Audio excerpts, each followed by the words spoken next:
The moment I opened my eyes, I found myself thrust into the unforgiving world of train survival. It is a place where every passenger is forced to disembark at each station to explore, driven by the singular goal of staying alive.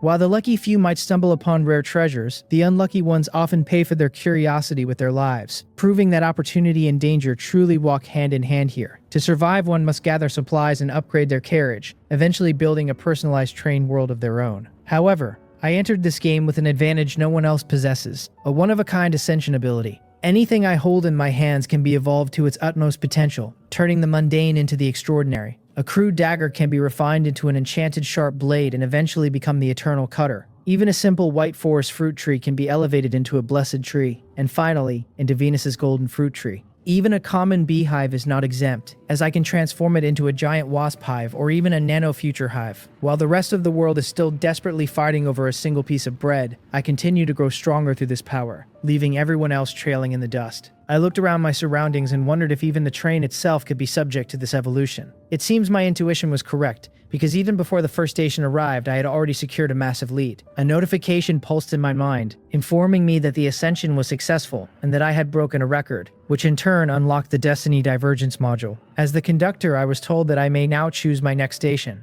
I braced myself as the system warned me to sit tight and hold on, for the train was finally about to arrive at its first stop. Before I continue my story, I'd really appreciate it if you could take a moment to like the video and subscribe to the channel. It truly means a lot to me. I hope you're having a wonderful day. Now, let me take you back to what happened a few hours earlier. The haunting message echoed in the void, wishing me eternal life as the train prepared to depart. When I finally opened my eyes, a sharp ache pulsed through my head, and I found myself rubbing my temples while staring at the unfamiliar interior of a train carriage. I couldn't recall a single detail of how I had arrived here. My last memory was simply staying up late to watch anime before a sudden darkness swallowed my vision, leaving a frustrating gap in my mind. For a moment, I wondered if I had actually died from overworking and been sent straight to hell, but the same mysterious voice from before interrupted my grim thoughts.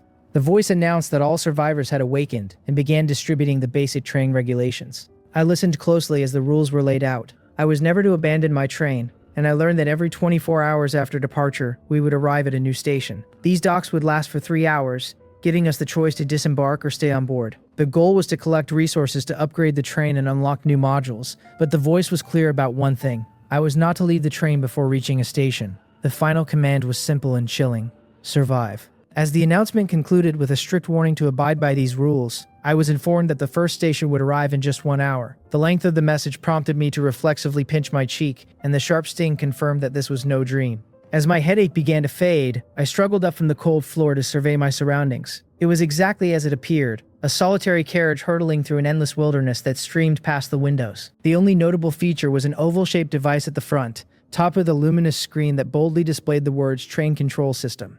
Without hesitation, I approached and touched it, prompting the system to offer me options for conductor info, train details, a trading platform, and a chat room. Curious, I opened the chat room and saw that it was at its full capacity of 10,000 people. The messages flooded past in a frantic blur. One person was screaming about their wealth and demanding to be let out. Another was searching desperately for their medication. And a woman named Xiaowen was calling out for her husband. Some wondered if they had been isekai'd, while one cynical soul even cheered about not having to deal with their boss the next day. However, my eyes caught a message from someone who claimed we were all just bad actors in a reality show. He declared that he was getting off immediately to prove it wasn't real, ignoring the warnings from others. Within a minute, his name vanished, and the occupant count dropped to 9,999. I felt a chill as I wondered if he had truly died, but I shook my head and decided to stop dwelling on it. I closed the chat and swiped over to my train details. It was a level 1 train with no extra carriages, moving at a meager 20 kilometers per hour. It possessed a basic workbench for recycling and a level 1 frame, wheels, and base. The requirements for an upgrade were steep: 100 kilograms of wood, 150 kilograms of metal, and 50 mechanical parts.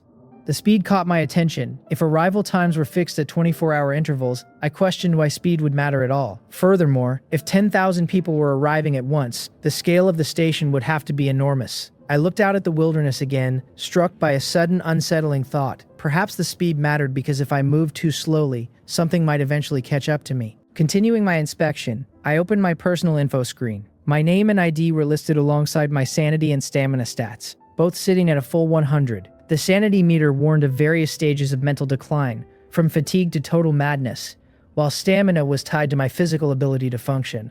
There were no abilities listed, but under the talent section I saw a word that changed everything. Sublimation. When I looked into it, the system explained that I could expend stamina or sanity to evolve or upgrade any existence without any restrictions on category or level. I quickly searched the chat room for any mention of talents, but found nothing at all. If such powers were common, someone would have surely bragged about them by now, which led me to believe that talent holders were exceptionally rare. I pondered why I had been granted this cheat ability, and it dawned on me that I had always been slightly different back home. I remembered how broken computers would suddenly run high-end games after I touched them, or how regular cars seemed to reach impossible speeds. My friends used to joke that I was pleasing machine spirits, but I had always dismissed it as a series of coincidences. Now, this description confirmed that it had been real all along. I wondered how far I could push this power to sublimate anything. I walked over to the workbench where a water bottle, a loaf of bread, and a small knife had been placed as starter gear. I looked at the level 1 shoddy dagger and internally commanded it to sublimate. An invisible force instantly enveloped the crude blade, and I felt my stamina drop from 100 to 90. In an instant, it transformed into a level 2 enchanted sharp dagger. The excitement surged through me as the blade gleamed coldly in my hand. The talent actually worked, and the stamina cost was perfectly manageable. I swung the dagger, listening to it whistle sharply through the air, amazed that such a high-quality weapon had come from such shoddy materials. A new, more ambitious idea took hold of me as I looked around the carriage. The description had said I could sublimate any existence, and that had to include the train itself. Taking a deep breath with my eyes sparkling in anticipation, I approached the control panel and placed my hand firmly on the oval device, silently giving the command to sublimate. The invisible force manifested once more, but this time I felt my stamina draining at a much more alarming rate than when I had upgraded the small knife. A heavy exhaustion settled over me as I watched my stamina plummet from 90 to a mere 30. I collapsed onto the floor, huffing out a weary breath, yet I couldn't suppress a surge of exhilaration as I watched the train transform before my eyes. A notification confirmed that the upgrade was successful, bringing the train to level 2, and revealing the steep material requirements for the next stage: 200 kilograms of wood, 200 mechanical parts, and 400 kilograms of metal blocks. Beyond the physical changes, I had unlocked several upgrade options, and more importantly, a reward for breaking the record for the fastest train upgrade, a special module card. Once I managed to catch my breath, I took a moment to carefully examine the train's current status. Reaching level 2 had automatically improved the chassis, frame, wheels, and workbench, effectively doubling our speed from 20 to 40 kilometers per hour. What truly piqued my interest, however,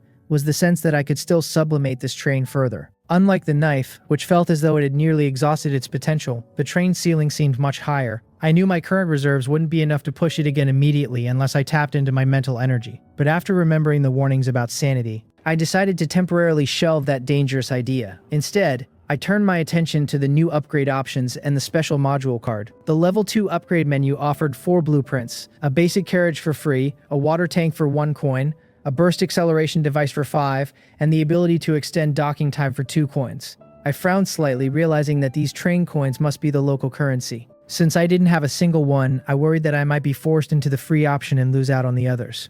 Fortunately, the system confirmed that I could reserve these choices for up to 3 station stops. Relieved, I extracted the free basic carriage blueprint, noting its substantial material requirements. I decided against sublimating the blueprint itself for now, fearing that an upgrade might make the construction costs impossible to meet before I had even secured the basic resources. I turned my focus to the special module card, which materialized as a diamond-shaped card wreathed in pale blue particles above my palm. The description was frustratingly vague, stating only that it would grant a special module upon activation. Naturally, I couldn't suppress the thought of sublimating the card itself. Although my stamina was low, I still had my mental energy, and a quick meal of bread and water had miraculously restored my stamina to 50. I murmured to myself that testing it shouldn't be a problem, and silently gave the command to sublimate. The invisible force returned with a vengeance, and the card released a brilliant spray of blue particles that looked like shooting stars. From an outside perspective, the train must have looked like a comet trailing blue flames as it accelerated through the void. When the light finally faded, I felt a heavy lethargy settle into my bones. My stamina had dropped to 20,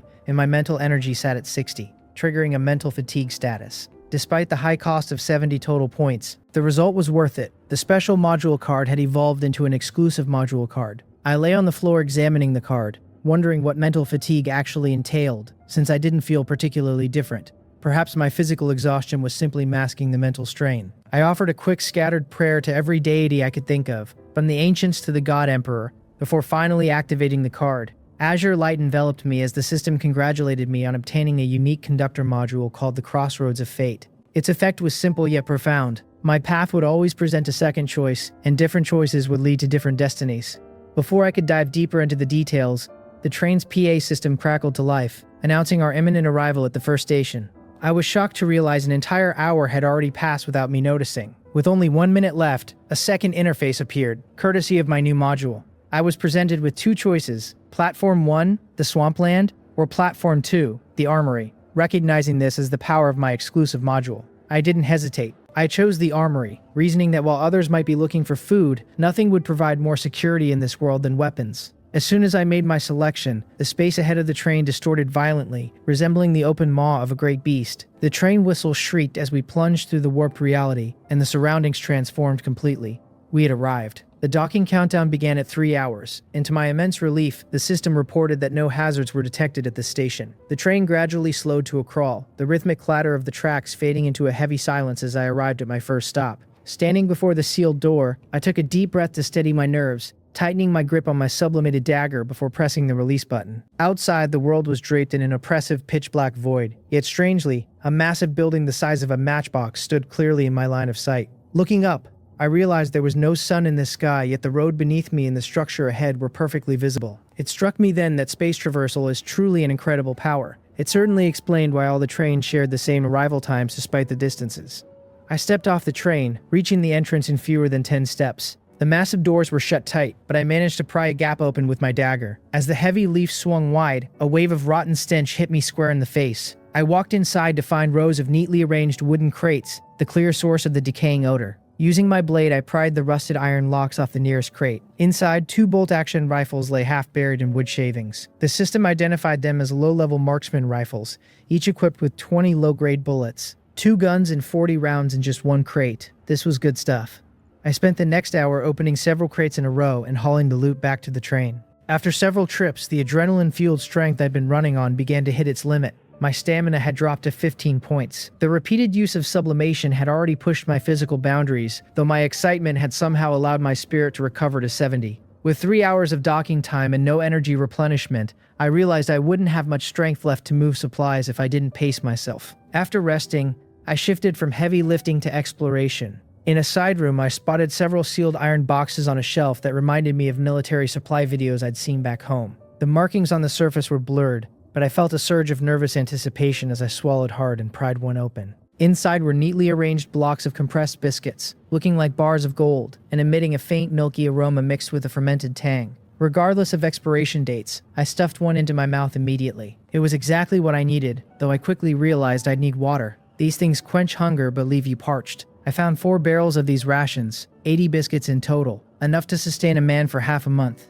Nearby, I found sealed barrels of water, but the smell was distinctly undrinkable. Still, I moved everything onto the train. Resources were resources. The armory was a cramped, semi-enclosed space filled with collapsed shelves and rotting debris. In 2 hours, I salvaged 42 intact rifles. The rest were rusted beyond use, fit only for the processing station. I also loaded up on iron and wood. Even if I didn't use them for my own upgrades, they would be valuable for trading. With 30 minutes left on the countdown, I decided on one last trip. My carriage was getting crowded, and I knew a second carriage was my top priority. I had the wood in parts, but I was still short on metal. I headed for the innermost area, bypassing the mess to check the final rooms. These looked like foreigner living quarters. The first few were empty, but as I entered the last one, I heard a sickening crunch. I looked down to see I'd stepped on a small leg bone from a skeleton. I muttered a quick apology to the brother on the floor. I wasn't particularly afraid.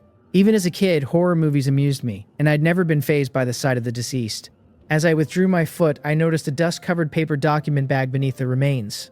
It was strange. Iron and wood had rotted to nothing in this place, yet this paper bag was perfectly intact. Intrigued, I snatched it up and jogged back to the train to use the system's appraisal function, just in case of traps. To my surprise and delight, the screen identified it as a level 1 treasure chest. I laughed, thanking the old bone brother and promising him a proper burial later. But as I moved to open it, I paused. If I could sublimate the train, surely I could sublimate this too. My stats sat at 30 stamina and 80 spirit. I reasoned that such a small bag wouldn't drain me too much, and I could always eat another biscuit to recover. Once I'd convinced myself, the decision was effectively made. I whispered the command to sublimate. My stats began to drain instantly. A warning flashed that my spirit had fallen below 50, plunging me into a state of self-doubt. I collapsed onto the floor like a fish out of water, staring blankly at the swaying ceiling lamp. After a moment, I sat up, my stamina at 20 and spirit at 50. Honestly, it didn't feel like a big deal. Aside from the heavy physical fatigue, the self-doubt state didn't seem to hinder me. The cost to reach level 2 was 40 points, higher than I expected, but the folder was now a level 2 treasure chest. It seemed it couldn't be pushed further, perhaps lacking the potential or being capped by a rule I didn't yet understand. I rubbed my hands together and opened the folder. The rewards flashed before me. 4 train coins, a Colt M191 pistol, and a level 2 blueprint for an external garbage collector. Reflecting on the 4 coins I had just acquired, I realized that this was the primary way to obtain the local currency. I opened my train details and saw that the options appearing after the level 2 upgrade were still available at the top of the interface. Without much hesitation, I spent 3 of those train coins to purchase the basic water tank blueprint and an additional hour of docking time, leaving me with only a single coin to my name. If I can manage to find another treasure chest at the next station, I might just gather enough to meet the requirements for that acceleration device. I noticed the departure countdown had shifted to an hour and 15 minutes, so I turned my attention toward the physical rewards from the chest. The Colt M1911 felt substantial in my hand.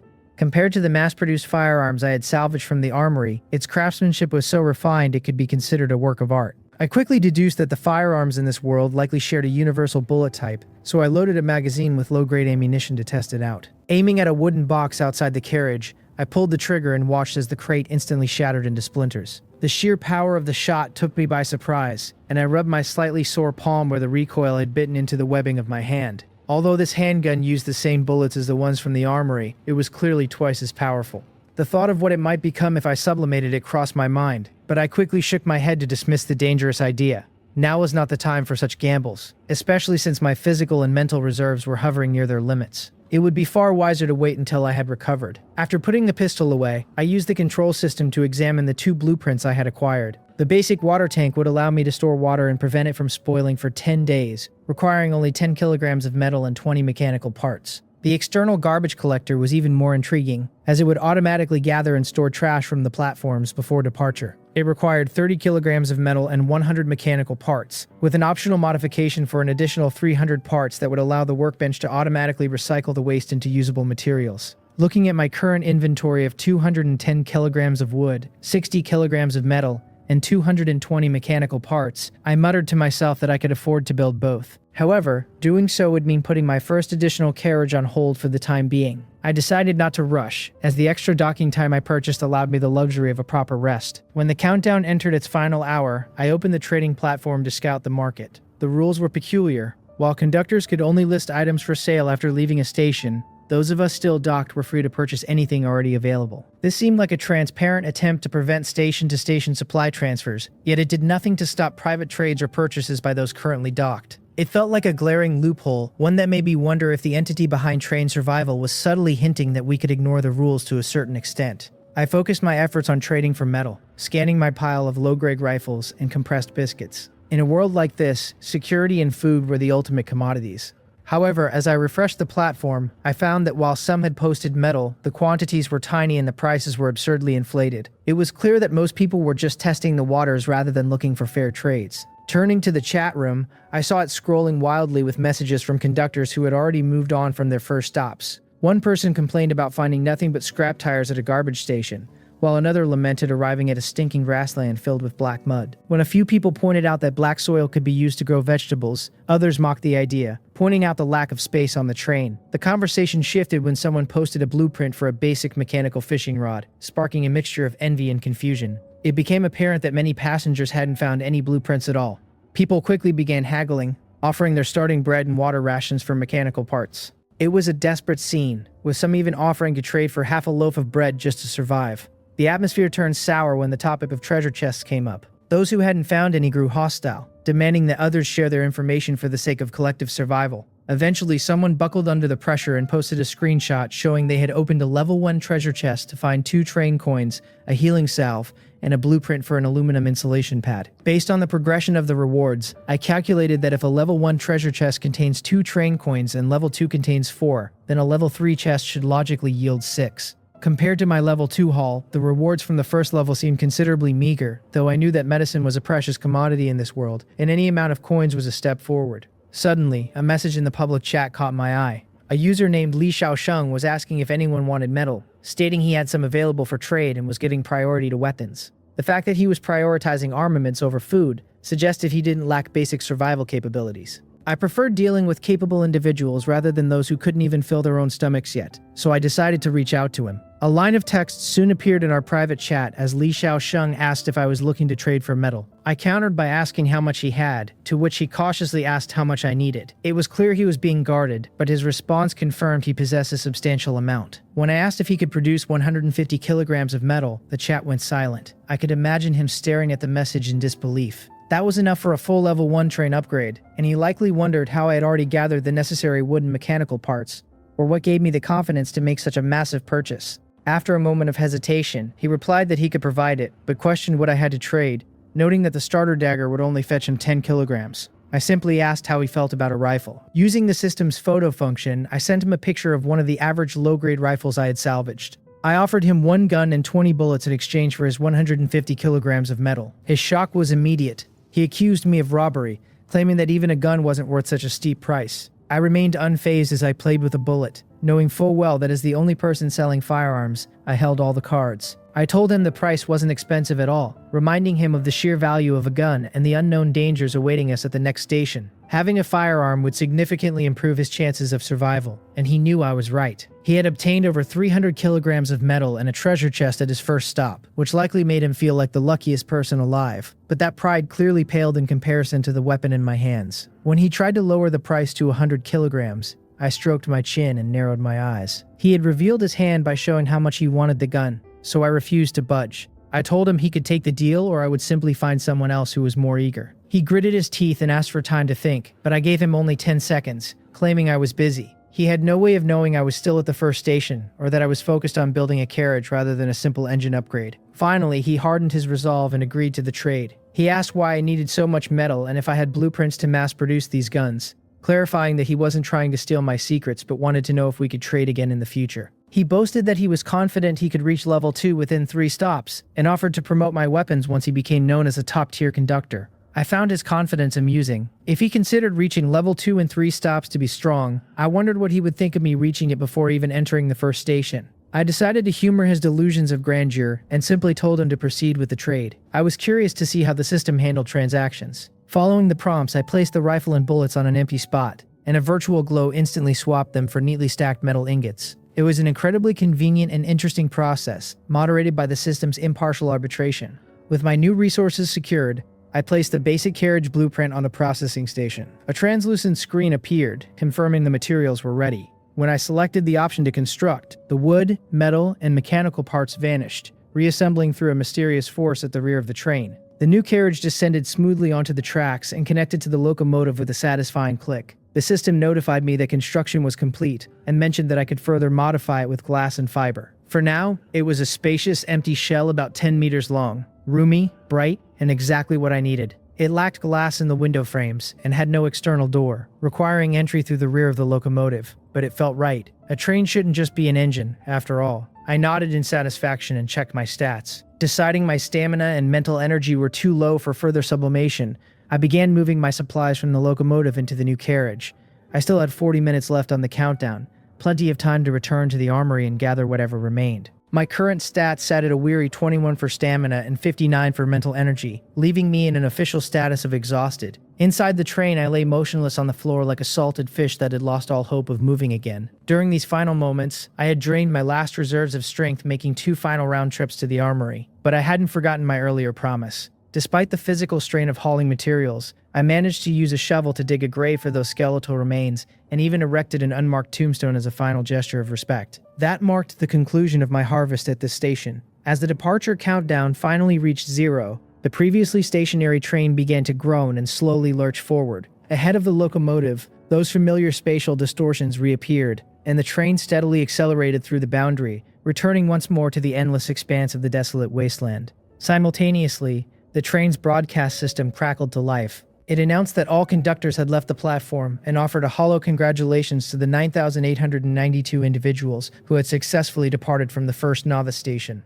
The voice then warned us that we had officially exited the newcomer safety period. Starting from the second station, there would no longer be a guarantee that trains would stop in safe areas. This announcement caused an immediate uproar in the chat. Some questioned the timing, wondering why we had seemingly left the platform an hour later than expected, while others realized with frustration that someone must have stayed an extra hour at the first station. There were even those calling me a cheater, and others lamenting that they hadn't realized the first station was actually safe. Some conductors shared grim stories, like one whose first station was a desert where they nearly perished in quicksand. I remained largely unaware of their bickering, as I was far too busy sitting on the floor organizing my final haul. My inventory was now quite impressive. 49 low-level marksman rifles, 1,100 rounds of low-grade bullets, 150 kilograms of wood, 104 kilograms of metal, and 162 mechanical parts. I had also salvaged a variety of usable tools like crowbars, shovels, and screwdrivers. I tossed the broken ones into the processing station for recycling and kept the rest as backups. My current blueprints for the water tank and garbage collector required 40 kilograms of metal and 110 mechanical parts, which barely made a dent in these newfound reserves. After placing the blueprints and allocating the resources, the control system allowed for their installation. I commanded the system to place the water tank inside the carriage and mount the collector on the left exterior. Once the installation was complete, I walked back to find a fixed metal water tank with wheels occupying a section of my new carriage. It could hold 1,000 kilograms of water and featured non-removable layers to keep clean and contaminated water separate. I poured in the 50 kilograms of polluted water I'd brought from the armory, feeling a slight pang of disappointment that I didn't yet have a purification system. Though I wasn't particularly anxious about it, I decided it was time to test the market, so I posted my first message in the public chat room. I stated that I was buying water, glass, fiber, blueprints, and various resources, offering firearms and food in exchange. As I expected, the mention of guns caused an immediate frenzy. While some shamelessly begged for weapons or asked if I was a big shot upgrading my train, others offered themselves as lackeys or tried to guilt-trip me into equitable distribution, for the sake of humanity. I noticed several non-Chinese names among the flooded private messages, which surprised me momentarily before I realized this world likely pulled people from all over, perhaps even different versions of Earth. I probably blocked anyone attempting moral blackmail or looking for handouts and began filtering for real potential. A woman named Shangguan Yingshui offered 20 kilograms of lake water, though she specified she wouldn't provide a container. I replied to her with a touch of detachment, noting that lake water could be lethal without filtration, and that she needed to show more sincerity if she wanted to trade for a gun. She seemed frustrated but asked me to name my price. I demanded 50 kilograms. In this world, water was arguably more precious than metal, especially since few people had storage containers even if they found a source. My true minimum was 30 kilograms of undrinkable water for one gun, but I knew I had the leverage here. Ultimately, I was only one person. No matter how many guns I held, converting them into bulk resources was the only practical path forward. She eventually agreed to the 50 kilograms, though she reminded me quite sharply that I would have to handle the storage myself. I couldn't help but wonder if I had quoted too low when the other party agreed so instantly. But I wasn't one for second-guessing my decisions. I confirmed the deal and prepared to proceed. But Shangguan Yingshui quickly added that she needed more bullets and food.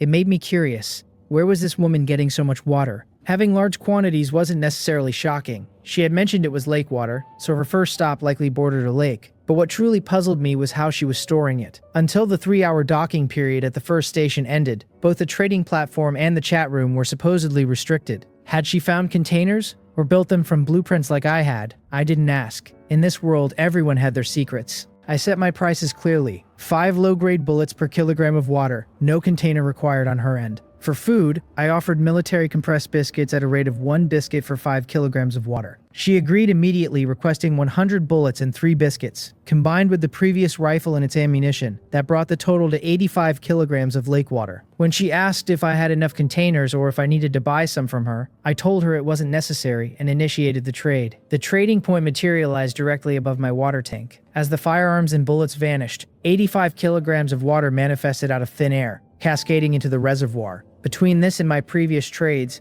I now possessed 135 kilograms of water. I stared at the clear liquid, resisting the urge to take a drink. It looked clean enough, but I knew that drinking unfiltered, unboiled lake water was a death sentence. We finished the transaction with a standard professional sign-off, and she silently sent a friend request, which I accepted without hesitation. Compared to the pretentious Li Xiaosheng, I preferred her quiet, no-nonsense style. I spent the next several hours successively selling off numerous rifles and ammunition. In return, I acquired the fiber and glass needed to reinforce my new carriage. Once I applied the upgrades, glass panes appeared in the frames, transforming the drafty compartment into a proper room. It was a bountiful harvest. By the time I finished, I had 21 rifles left. I hadn't stuck to fixed prices, choosing instead to sell whenever an offer seemed reasonable. These low-level items would only depreciate as people unlocked better blueprints, so hoarding them would have been unwise. Finally done for the day, I enjoyed a proper dinner of traded bread and mineral water before curling up in a warm corner of the front cabin. I was too exhausted to worry about survival. My only thought was sleep. As the train rumbled through the wasteland, I watched the high-hanging moon until my eyes finally drifted shut. I woke up shivering from the night's chill, rubbing the sleep from my eyes and stretching my stiff neck. The wasteland outside was as desolate as ever, shrouded in a cold, lonely light from the giant moon. I checked the timestamp, 3:37 a.m. The chat room was still scrolling, proving that few others were able to sleep as soundly as I had. Since I couldn't get back to sleep anyway, I brushed off the dust and stood up. My stamina and mental energy had mostly restored, which meant it was time for more sublimation. I decided to start with the Colt M1911. It was already a work of art, and I was eager to see what it would become, especially since the next stop was guaranteed to be dangerous. I commanded the system to sublimate, feeling the stamina drain away. The pitch-black frame developed faint, elegant patterns and grew slightly larger, now requiring a firm grip to wield. It had become a level 3 blacklight enchanted pistol, capable of consuming my stamina to convert standard bullets into armor-piercing rounds. The cost was 40 stamina points, which felt acceptable. I set up some metal scraps as a makeshift target and pulled the trigger while channeling my energy. A deafening blast and a searing muzzle flash followed as an armor-piercing round tore through the air, punching a perfect hole through the target. I was floored. Aside from the heavy recoil, it hardly felt like a pistol anymore. At a cost of 2 stamina per special round, it was a sustainable edge. The system hinted it could be sublimated further, but I decided against it. The recoil was already at the limit of what I could manage. I still had enough energy for more, so I moved into the new carriage and touched the wall, calling for a sublimation. To my surprise, it only cost 25 stamina and no mental energy.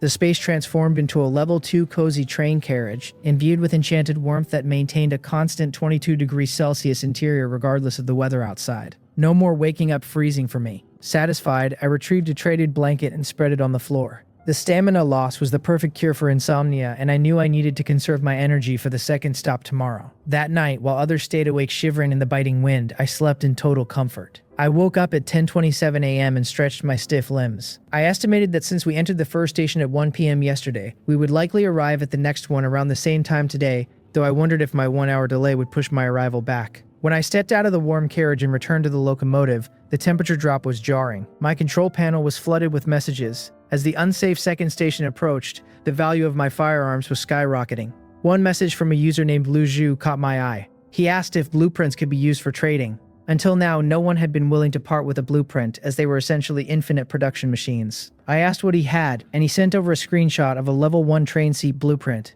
It was just a chair, hardly a top-tier item, but it was a permanent asset. I decided to trade, offering a gun and 10 bullets. I reasoned that while guns were precious, their value was temporary, whereas a blueprint provided endless utility. Lu Zhu was incredibly grateful, bordering on desperate. He claimed that without the gun, he would definitely die at the next station. His certainty made me wonder if he had a talent related to foresight or danger sensing. I didn't press him. I simply completed the trade and went to the processing station to manufacture my new black chair. Sitting in it felt like a return to civilization. I spent the final hour before arrival closing out a few more arms deals, selling 15 rifles and 300 bullets. I kept the rest for my own protection. With my stats nearly full at 98 stamina and 100 spirit, I took one of my own rifles and sublimated it. It cost 13 points and turned into a level 2 exquisite marksman rifle. It wasn't as powerful as my enchanted pistol, but it was a significant upgrade. As the countdown dwindled, the chat room grew quiet and oppressive. 30 minutes before arrival, my Crossroads of Fate module triggered, offering me a choice between a level 2 hunting platform, called the Goblin Camp, or a level 3 collection platform, called the White Forest. I noticed the module was providing more detail now, including station levels and types. I wondered if the armory had been level 1, and if my train upgrade had unlocked these higher tier options. I chose the White Forest, assuming a collection platform would be less hazardous than a Goblin Camp. The spatial fluctuations engulfed the train, and 5 minutes later, we were surrounded by a grayish-white light. Outside the window lay a forest of bone-white trunks and leaves. The system reported a 4-hour stay and a low-risk warning. Interestingly, no one in the chat had ever mentioned seeing hazard ratings, so I suspected that was another benefit of my exclusive module. I geared up, holstering my pistol, and slinging the rifle over my shoulder alongside a backpack of supplies. When I pressed the door release and stepped out, the world was tomb silent. The quiet was so absolute I could hear my own pulse. I scanned the deep white woods, wondering what exactly a collection platform had to offer besides wood. Then, through the silent trees, I spotted what looked like a path. I stepped onto the path and ventured deeper into the woods, my senses heightening with every step. I remained hyper-vigilant against potential dangers the entire way, my hand never far from my weapon, but fortunately, the silence remained unbroken. As the path ended deep within the gray-white forest, a cluster of trees bearing pale fruit came into view. I wondered if these were the specific collection items the station had to offer. Approaching one of the trees, I used my dagger to slice a stem and caught a fruit as it fell. When I brought it close to my nose, a sweet yet slightly bitter aroma wafted over, a scent unlike any fruit I'd ever encountered in my previous world. I swallowed hard, staring at it. The fragrance was so intoxicating that an inexplicable primal craving to devour it surged through me. Just as I was about to take a bite, a sudden sharp sense of danger snapped me back to reality. I hurled the fruit away instantly, my heart hammering against my ribs. I stood there panting, wondering what on earth had just happened. A quick glance at my stats showed my stamina at 93, but my spirit had plummeted to 72. Cold sweat drenched my skin. My spirit had been full just moments ago, yet it had dropped drastically in the few seconds I held that fruit. I wasn't lacking food or water, so my desperation to eat a potentially poisonous object was unnatural. The rate of spirit depletion was terrifying, faster even than during a sublimation. These fruits were a trap. I took several steps back, frowning at the pale harvest. It was a nuisance that the train's appraisal function only worked on board, but I suspected the low risk of this station was tied directly to these hallucinogens. Perhaps it was only the scent that caused the lapse in judgment. After some hesitation, I decided I couldn't leave empty-handed. I needed to get them back to the train for a proper analysis. I used my dagger to rip a piece of cloth from my clothing, tying it over my nose and mouth as a makeshift mask. The old saying proved true. Men die for wealth as birds die for food. Even knowing these fruits were lethal, I couldn't bring myself to abandon them. I became a diligent farmer in that eerie, silent forest, harvesting until my backpack was heavy. As I wiped the sweat from my brow, I felt thankful for my dagger. Without it, this task would have been far more difficult. Once back on the train, I immediately ran an appraisal. The system identified them as level 3 white forest fruits. In their unprocessed state, they released a hallucinogenic aroma that drained spirit, and eating them would permanently decrease one's maximum spirit. However, if processed by soaking them in cold water for 5 minutes, they would rapidly restore spirit and slightly increase hallucination resistance. I patted my chest in relief, feeling as though I'd narrowly escaped a disaster. This was a necessary wake-up call. I had thought myself cautious, but clearly I needed to be better. I eagerly dumped the harvest into the water tank. After 5 minutes, they transformed from gray-white to a brilliant pure white. I took a bite, and an explosion of incredibly sweet juice filled my mouth. It was delicious, better than any fruit I'd ever tasted. Compared to this, the biscuits and bread I'd been eating felt like cardboard. Joy sparked in my eyes as I realized the value of this find. I emptied my backpack of other supplies, grabbed my 2 guns and my dagger, and set out again. Each round trip took about 20 minutes, and filling the bag took another 10. With only 4 hours total, I had no time to waste. As I exited, I noticed the trash recycling device I'd installed was actually operating. A small cube-shaped robot, barely calf-high, was shuttling between the forest and the train, bringing back leaves and stones. It seemed pretty useless to me, but since it was already built, I let it be. I spent the next few hours as a whirlwind of activity, my dagger flashing as I stripped tree after tree. By the time the countdown reached its final 30 minutes, I had gathered over 100 pounds of fruit. It was a shame to leave, as I didn't know if I'd ever find something this delicious again, but I refused to let greed make me miss the departure. I leaned back in my seat, munching on a fruit, while I organized my stores. I had my harvest, 79 biscuits, and 21 bottles of purified water. For now, survival wasn't a concern. I opened the chat room to see how the others were faring, and the numbers immediately stopped me cold. 8,721 out of 10,000. Over 1,000 people were gone, and we were only at the second station. The messages were a chorus of misery. People dying from drinking unboiled lake water, others with punctured lungs from wild bull attacks, and many more begging for medicine or food. Modern medical luxuries were gone. Out here, a simple wound could be a death sentence. While I had used my crossroads of fate to find a safe collection zone, others were being chased by boars or trapped in toxic mud. As my own countdown neared its end, I remembered the little recycling robot. I figured if it had found 10 kilograms of wood, it would be a miracle. I walked back to the station with zero expectations, only to freeze in my tracks. Among the literal trash was a pale gray wooden box, a level 3 treasure chest. I couldn't believe my eyes. I hadn't dared venture deep into the woods for fear of getting lost, yet this little machine had wandered off and found exactly what I needed. I patted its square head with newfound appreciation, feeling a bit guilty for looking down on it. It was worth every resource I'd spent. I resisted the urge to open it immediately. A level 3 chest, if sublimated, would become level 4, guaranteeing better coins and rarer items.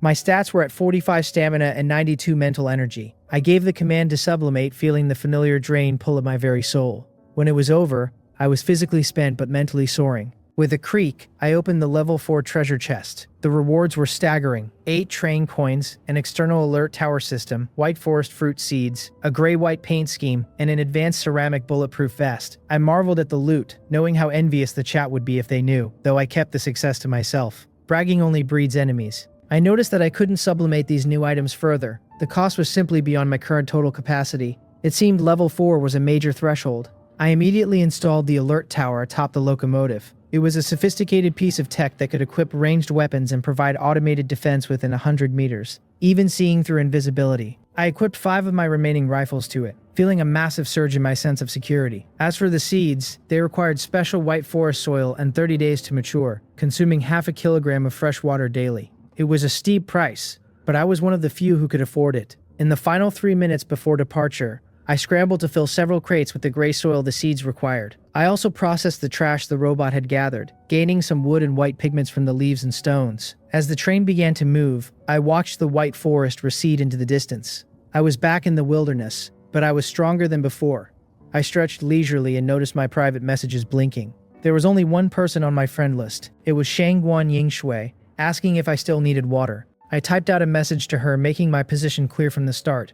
I asked what she needed but warned her up front that I didn't have any firearms left to trade. I waited for a long time without a reply, eventually assuming she decided against the deal. Just as I was about to close the private chat, a message finally blinked onto the screen. She apologized for the delay, explaining that she had just been taking a bath. A bath? I glanced over at my own water storage tank, momentarily stunned. Just how much water did this woman have to be wasting it so lavishly? Even with my current success, I hadn't even considered being that extravagant. I told her it was no problem and asked what she wanted to trade, reminding her of my lack of guns. On the other side of the connection, inside Shangguan Yingshui's train, a black-haired girl with waist-length hair stood up from a large wooden tub that dominated most of her carriage. As she tied up her hair, her light blue eyes remained calm and unreadable. She sent over a list: 32 kilograms of wood, 50 kilograms of metal, and 40 mechanical parts. She added that she was fairly certain I had those items. I raised an eyebrow at the screen. I didn't answer directly, instead questioning why she was so sure I had them.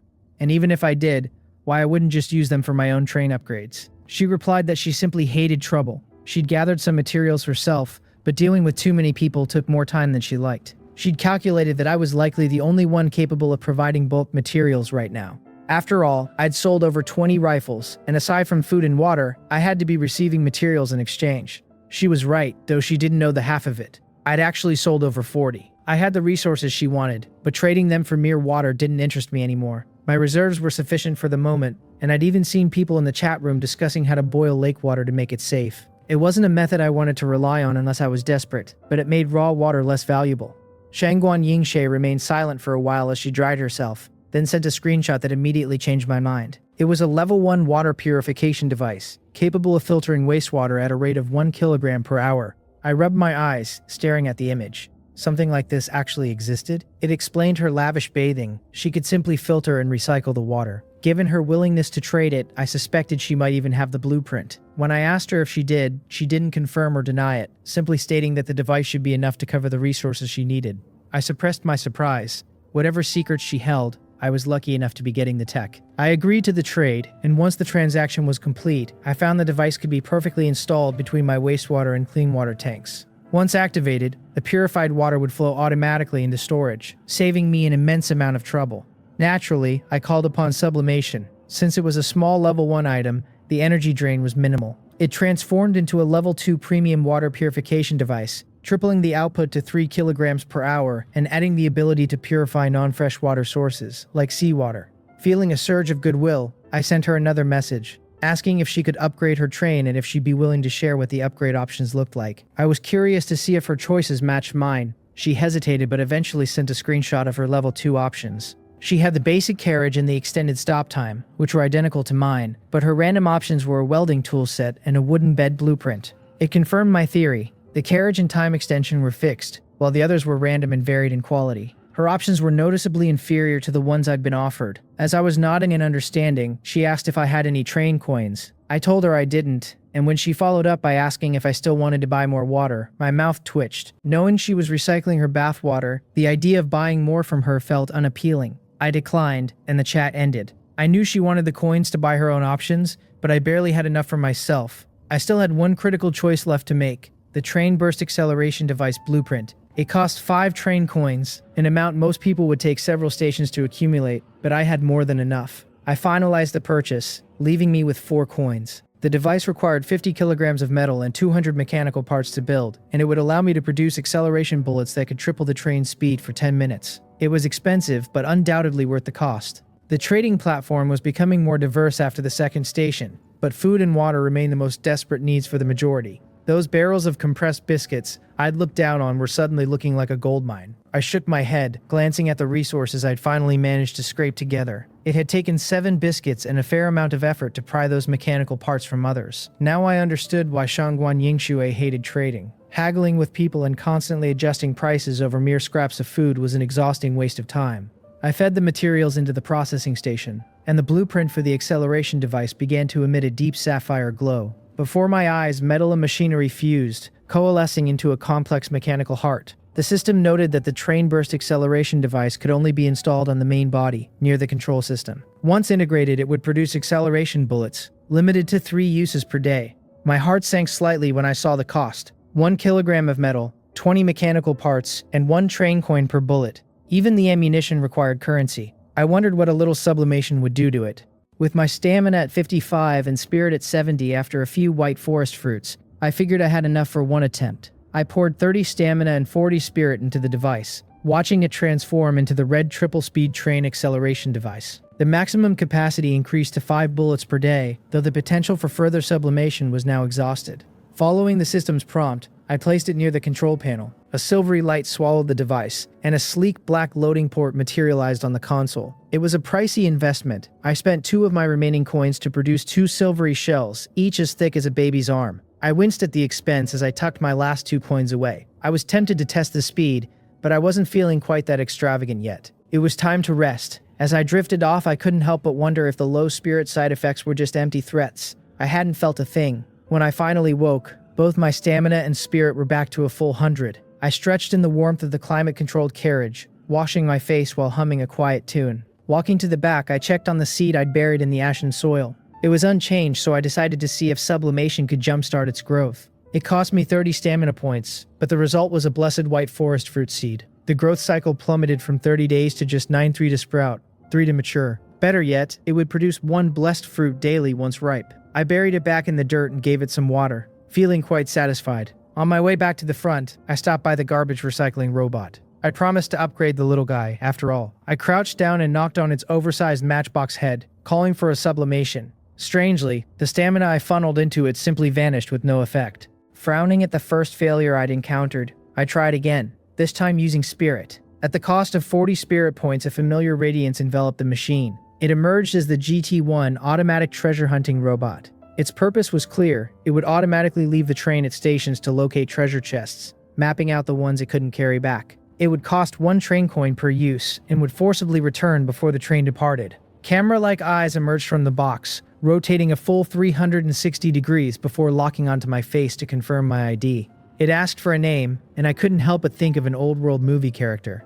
I named it Wally. It immediately entered sleep mode, waiting for a coin to wake up at the next station. Between the acceleration bullets and the robot, it felt like I was heading for financial ruin. I realized that most people at this stage probably didn't understand the true value of train coins yet. They were still just trying to find enough bread to see tomorrow. I quickly checked the chat room and saw I was right. People were opening chests and wondering if the coins were just some future station currency. Seizing the opportunity, I listed a trade. 1 compressed biscuit, and 1 water bottle for a single train coin. If someone took the bait, great. If not, no loss. By 12:30 p.m., the familiar Crossroads of Fate prompt appeared. I had to choose between the Level 2 Goblin Village, a hunting station, or Doomsday Town, a Level 2 mission station. To me, a mission station sounded like a new opportunity, far better than the mindless trouble of slaying goblins. I made my choice and felt the train lurch into an acceleration. The world ahead dissolved into white noise, and when the countdown hit 0, the transformation was total. I looked out at Doomsday Town. The docking countdown began its 4-hour crawl, but the system's final warning sat heavy in the air. This station wasn't just low risk anymore. It was labeled as dangerous. The train hissed to a halt, and I peered through the glass to survey my new surroundings. This station was a stark contrast to the oppressive darkness of the previous 2.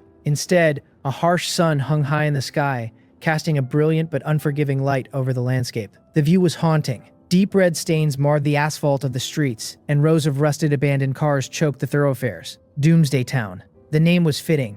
I turned to my small companion. It was time for Wally to get to work. I winced slightly as I dropped a precious train coin into its slot, watching the little bot wobble away through the recycling chute. A part of me wondered if some lurking monster might mistake it for a toy and snatch it up. But I had my own problems to worry about. Specifically, I needed to figure out the task for the station. The answer presented itself soon enough. Through the window, I spotted a corpse slumped nearby, its cold fingers still clutching a backpack. A piece of parchment tucked inside flapped rhythmically in the wind, but it was too far away to read. I did a final equipment check before heading out. I had food, water, my finely crafted rifle slung over my shoulder, and both my black gloss pistol and sharp dagger at my waist. Most importantly, I was wearing the advanced ceramic bulletproof vest I'd scavenged. I had already sublimated the armor, streamlining it from a bulky bucket-like frame into a form-fitting vest that sacrificed none of its protective integrity. Fully armed, I pressed the door release. The doors hissed open, and I stepped out, instinctively closing them behind me with a flick of my wrist. Since only the conductor could operate the doors, I didn't have to worry about unwanted guests sneaking into my home while I was away. Immediately, a wave of scorching heat rolled over me, carrying a nauseating stench, a foul mix of rotten salted fish and long-decayed bread. Approaching the body, I used the barrel of my rifle to nudge the backpack open so I could read the parchment. The note began by claiming the deceased was a great courier for the Run Company. Looking at the remains, there wasn't much greatness left, but the writer seemed to have possessed a dark sense of humor, noting that they were probably about to die, but that the courier's mission must never be broken. The task was simple: deliver the contents of the bag to a silverware shop in the southeast corner of town. The note promised a great reward from the Run Company if I showed his badge. So, this was the mission. Curious, I looked inside the bag and found a cake sealed in a transparent box, remarkably well preserved. Happy birthday was written across it in jam. Judging by the state of the body, that birthday was a long-forgotten event. I decided that while the celebration was over, the cake was still a prize worth keeping. I also found a mechanical badge featuring a gear-driven image of a running courier and a map of the town with a red dot marking my destination. Map in hand, I began my trek. The road was a graveyard of skeletons and dark red stains that whispered of old horrors. Suddenly, I spotted movement. A hyena feeding on a corpse. It was the first living creature I'd seen here, or so I thought until it turned its head. Its skull was rotted through and its heart was exposed. It wasn't a dog, it was a zombie. The creature let out a guttural growl and lunged. I told myself to stay calm, suppressed the rising panic in my chest, and raised my pistol. I pulled the trigger repeatedly. I wasn't exactly a marksman, but at that range, one bullet found its mark and the impact was powerful enough to blow the creature apart. I knew I had to move fast. The gunfire would act like a dinner bell for every monster in the vicinity. Taking a calculated detour, I managed to reach the silverware shop without further incident. To my surprise, the area was eerily quiet. I stood before the tightly closed metal shutter, wondering if there was anyone left to receive the delivery. Just as I considered prying it open, the shutter slid up just a crack. I immediately leveled my rifle at the gap. A hoarse voice from the darkness begged me not to shoot, claiming to be human. I stayed back, identified myself as a Run Company courier taking over the delivery, and showed the badge. In this wasteland, a professional title seemed to command more respect than a wandering stranger. A scruffy, bearded man in his 40s peered out, chuckling that only couriers, lunatics, and monsters were brave enough to be outside these days. He invited me in, but I kept my rifle aimed at his head. I wasn't taking any chances. I handed over the cake and demanded the reward. The man stared at the cake with a pained expression, muttering that it was a pity I hadn't come earlier. He retreated into the shop and returned with a box. Inside were 3 train coins. This confirmed my suspicion. These coins were likely the universal currency across all station worlds. But as I reached for the coins, the man's demeanor shifted instantly. He lunged forward and grabbed the barrel of my rifle with unmistakable murderous intent. I didn't hesitate. I pulled the trigger. A blast echoed, a severed hand flew, and the rolling shutter burst open. The man behind the door was no longer human. He had swollen into a grotesque monster, his face twisted in a mask of grief and rage. He screamed about his daughter just wanting a cake and cursed the useless couriers for taking too long. I took a deep breath, centered myself, and kept firing. 3 rounds hit home, but the creature's hardened hide shrugged off the upgraded rifle's power. He slammed a fist into my chest, sending me flying. I gritted my teeth and forced myself up, my stomach churning. If not for my enhanced vest, that single hit would have ended me. The monster shrieked and charged again. I fired another shot, and he laughed, claiming my bullets didn't scare him. I smirked and told him to look down. He paused, seeing his body riddled with holes he hadn't even felt. I didn't give him a second chance. I drew my blacklight enchanted pistol, which thrummed with an eerie glow. Converting my stamina into armor-piercing rounds, I stepped close and pressed the muzzle to his forehead. One final bang, and it was over. The silence returned. I realized why no other monsters were nearby. This was the big guy's territory. After catching my breath, I retrieved the cake and the 3 train coins, feeling a flicker of regret for the waste of it all. I opened the shutter fully to find a clean silverware shop filled with silver crossbow bolts and spearheads. On a shelf, I found a diary. The entries told a heartbreaking story. A father finding coins in a broken locomotive and trying to buy a birthday cake to cure his sick daughter. By March 11th, she had died without ever tasting something sweet. By March 15th, the man had lost his mind. I walked to the backyard, found the small tombstone he had erected, and placed the cake before it. It felt like the only way to truly finish the mission. But the diary left me with a chilling thought. A broken locomotive outside town? Was it a conductor who had come before us? The idea that we weren't the first survivors in this game weighed heavily on me. I scavenged what I could, a crossbow and several silver items. They were heavy, but they felt important. On my return trip, the town felt more alive with monsters, and I realized how much I needed that extra hour my upgrade provided. I saw zombie animals of all kinds, but curiously, no humanoid ones. Back at the train, I checked the time. I still had 35 minutes. I checked my haul. Mithril bolts, a mithril cross, and a mithril sword, all level 2. I recycled the scraps into 10 kilograms of raw mithril, a fortune in my old world. I decided to sublimate the cross, turning it into a level 3 sanctified mithril cross that emitted holy light. As for the other weapons, I knew my limits. I was no swordsman, and my aim with a crossbow was even worse than with a pistol. I hung the cross at the front of the train and checked the trading platform. Someone had finally accepted my offer for train coins. I sat back, munching on a fruit and admiring my new coins before opening the chat room. The numbers were grim. 7,825 out of 10,000. Another 1,000 people were gone. Most were still struggling for the barest essentials, while I was sitting on a pile of mithril and enchanted weapons. The chat room was a chaotic mess of fear and confusion as people recounted their experiences at the 3rd station. Someone spoke of a cave crawling with spiders that they hadn't dared to enter, while another boasted of using a gun purchased from an expert to fend off wild dogs and secure a meal. My ears perked up at the mention of expert Ye. It seemed my reputation was growing, though some were quick to dismiss me. One voice insisted I was short-sighted and that his big brother Li Shaosheng was the true authority, claiming Li was on the verge of a level 2 upgrade. I remembered Li Shaosheng. He had confidently predicted he'd reach level 2 within 3 stations, and yet here we were at the 3rd, and he was only just announcing his success. He posted a screenshot of his upgrade options, inviting others to join his alliance if they had train coins, promising food and water to early recruits. I ignored his posturing and focused on the data. His options included a carriage blueprint, an automatic fishing rod, a survival rations recipe, and the 1-hour stop extension. As I suspected, the 1st and 4th options were identical to mine. The pattern was clear.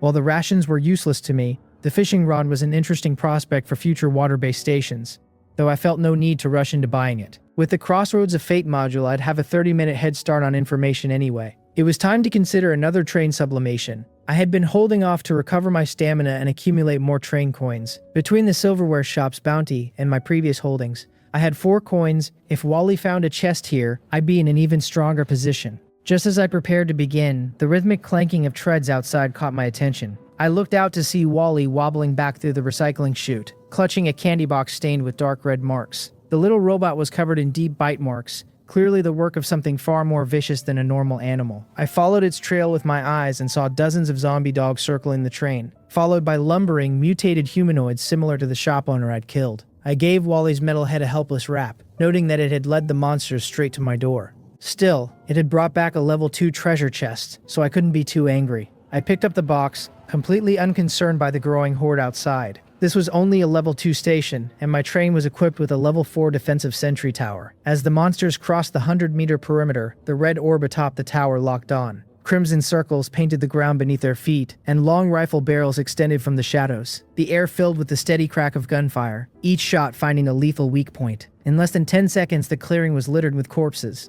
I watched the scene with a detached calm, munching on a white forest fruit as more monsters swarmed in, only to have their skulls shattered by the sentry's superior marksmanship. When the countdown hit 0, the train lurched forward. We slipped into the void, leaving the ruins of Doomsday Town behind for the familiar endless wilderness. The onboard broadcast chimed, announcing that the Newbie Protection period was over.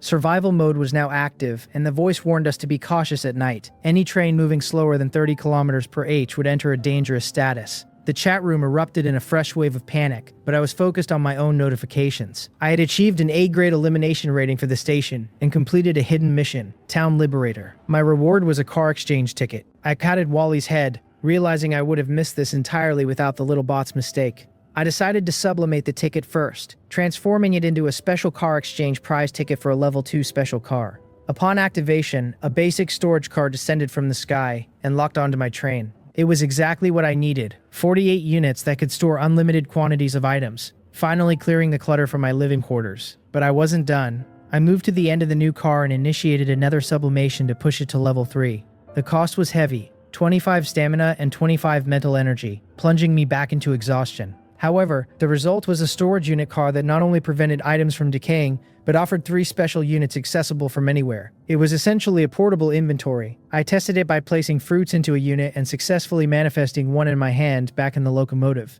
It was an incredible gain. Exhaustion tugged at me, but I still had the level 2 chest Wally had found. Pushing through the haze, I spent another 45 mental energy points to sublimate it into a level 3 chest. The warnings for mental collapse flashed red in my vision, but I felt nothing but a heavy, numbing fatigue. I pried the box open to find 6 train coins, a zombie slayer chainsaw sword, 3 virus serums, and a windproof lighter. With 10 train coins now in my possession, I was likely the wealthiest conductor in existence. I had the resources to claim every upgrade option the next time the train leveled up. But for now, my body was screaming for rest. I had pushed myself to the absolute limit, reaching a state of exhaustion I'd never known before. While I slept, the rest of the world scrambled.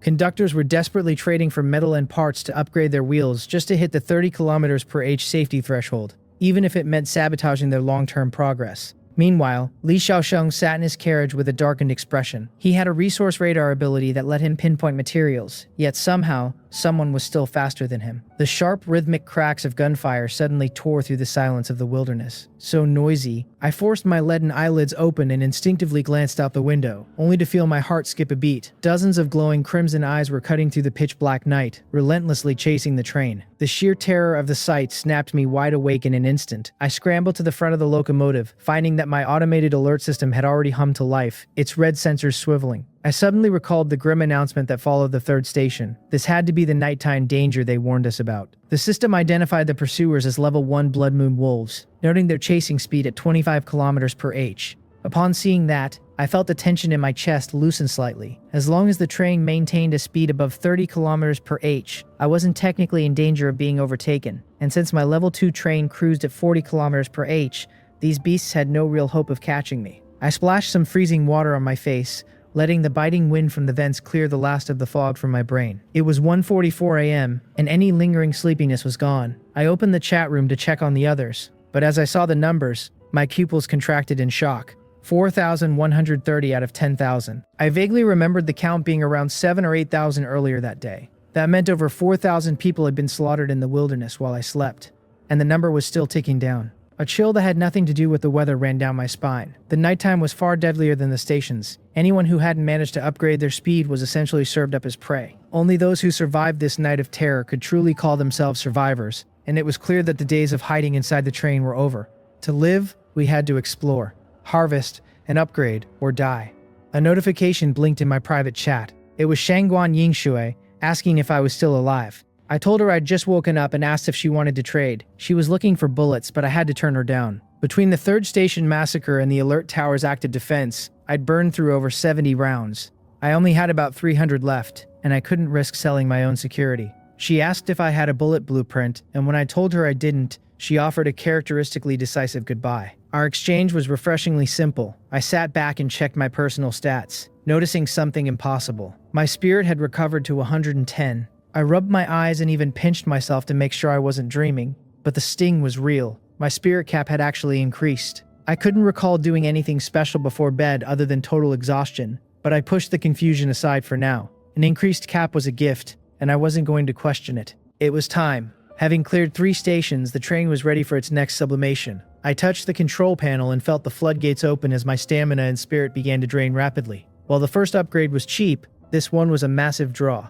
My stamina dropped to 52 and my spirit to 50, but the notification confirmed the success. The train was now level 3. I glanced at the requirements for level 4 and felt a headache coming on. 300 kilograms of wood, 300 mechanical parts, 450 kilograms of metal, and exotic items like gold mithril, and something called a firestone. I turned my attention to the immediate rewards. My speed had jumped to 60 kilometers per h, and the chassis, wheels, and frame were now level 3. But the real prizes were the upgrade options and the record-breaking module card I'd just earned. I opened the options: a conductor module card for early departure, a level 3 bullet blueprint, and a level 3 power generator blueprint. It was perfect timing. I desperately needed bullets and the generator would be vital later. Even with my 10 coins, I couldn't afford everything, so I had to be strategic. I spent 8 coins on the early departure privilege, the bullet blueprint, and the extra docking time. The bullet blueprint required metal and gunpowder, but since gunpowder was scarce on the trading platform, I decided to wait on manufacturing. Instead, I focused on the early departure module. I immediately sublimated it, turning it into the VIP early departure privilege, which allowed me to leave any station whenever the docking clock hit the final 3 hours. Finally, I looked at the new conductor module card. It was blood red with an abstract eye pattern, looking far more ominous than the previous cards. However, I was running on fumes. The constant cycle of survival and sublimation had left me in a state of perpetual fatigue. I decided to hold on to the card and let sleep take me once more. While I slept, the chat was a graveyard of desperate pleas.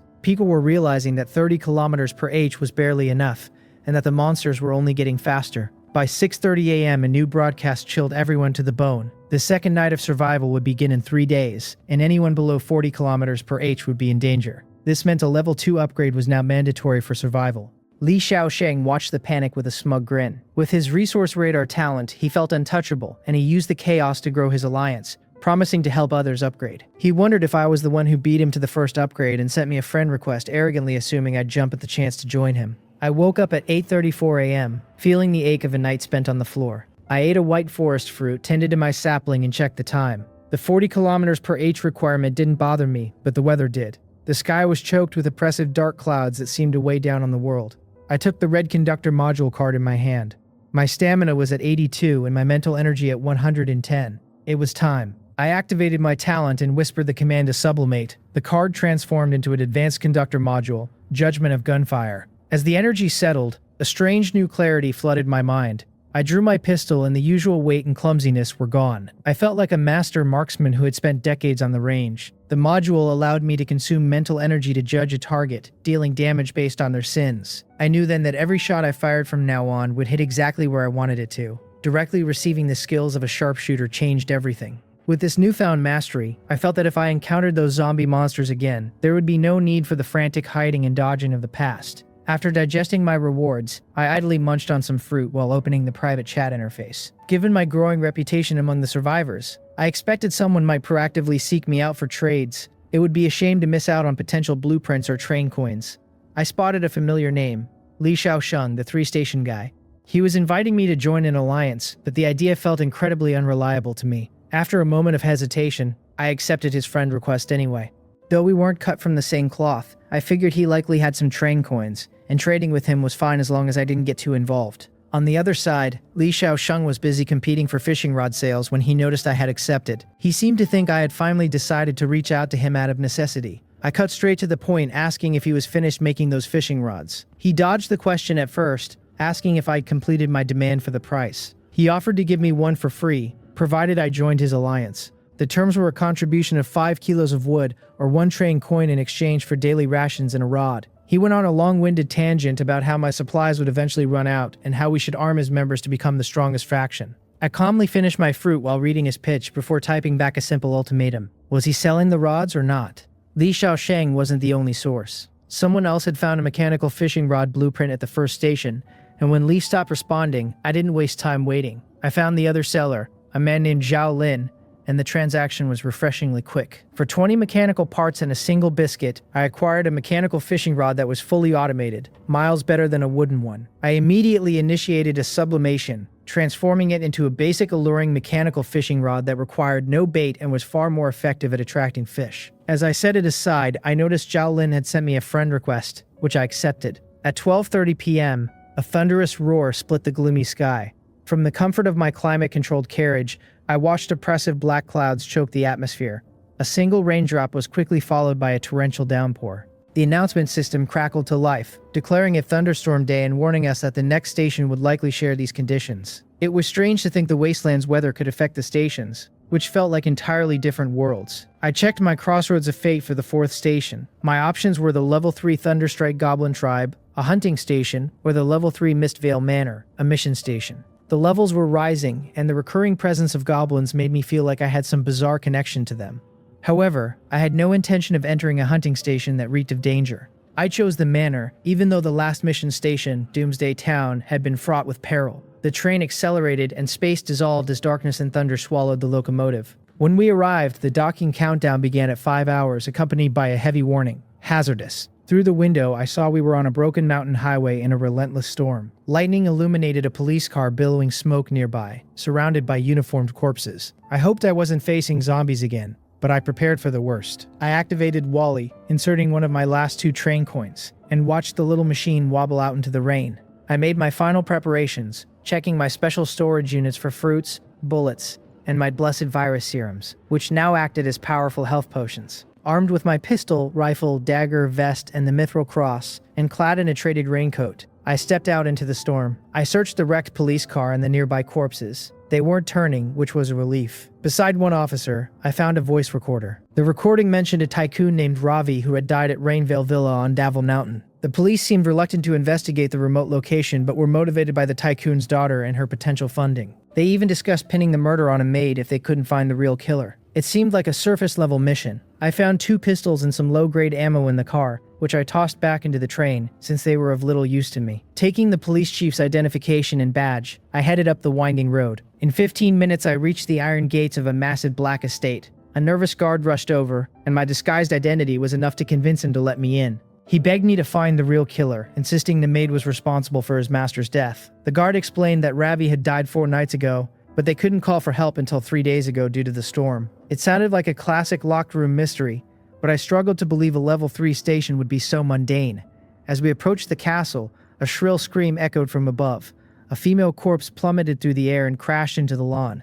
In the flash of lightning, I saw a shadow that definitely wasn't human, and the mithril cross on my chest began to emit heat. The guard screamed that the maid was dead. An elderly butler ran out, and the terrified guard fled into the night, accusing the old man of being the killer. The butler sighed, calling me chief and noting how young I looked. He picked up the maid's body and tossed it into one of 5 pre-dug graves on the lawn, 3 of which were already occupied. He invited me inside, and the sensation of being watched made my skin crawl. Inside, I asked for hot water and pressed him for the truth. The butler explained that after the master died 4 days ago, the children had argued. The daughter was found dead the next morning, which drove the guard mad. On the 3rd day, the young master died too. He admitted he expected to die soon as well, which is why he had dug all 5 graves. He warned me that the estate was cursed and that I should leave, but his bloodshot eyes under the candlelight were unsettling. The mystery had clearly turned supernatural. I gripped my cross, knowing I'd have left already if I didn't have it. I asked why he was still there, and he gave a mournful smile explaining that he couldn't leave. The gates wouldn't let him pass. He had told the guard not to let me in, but it was too late now. He apologized, adding that if I found myself unable to leave either,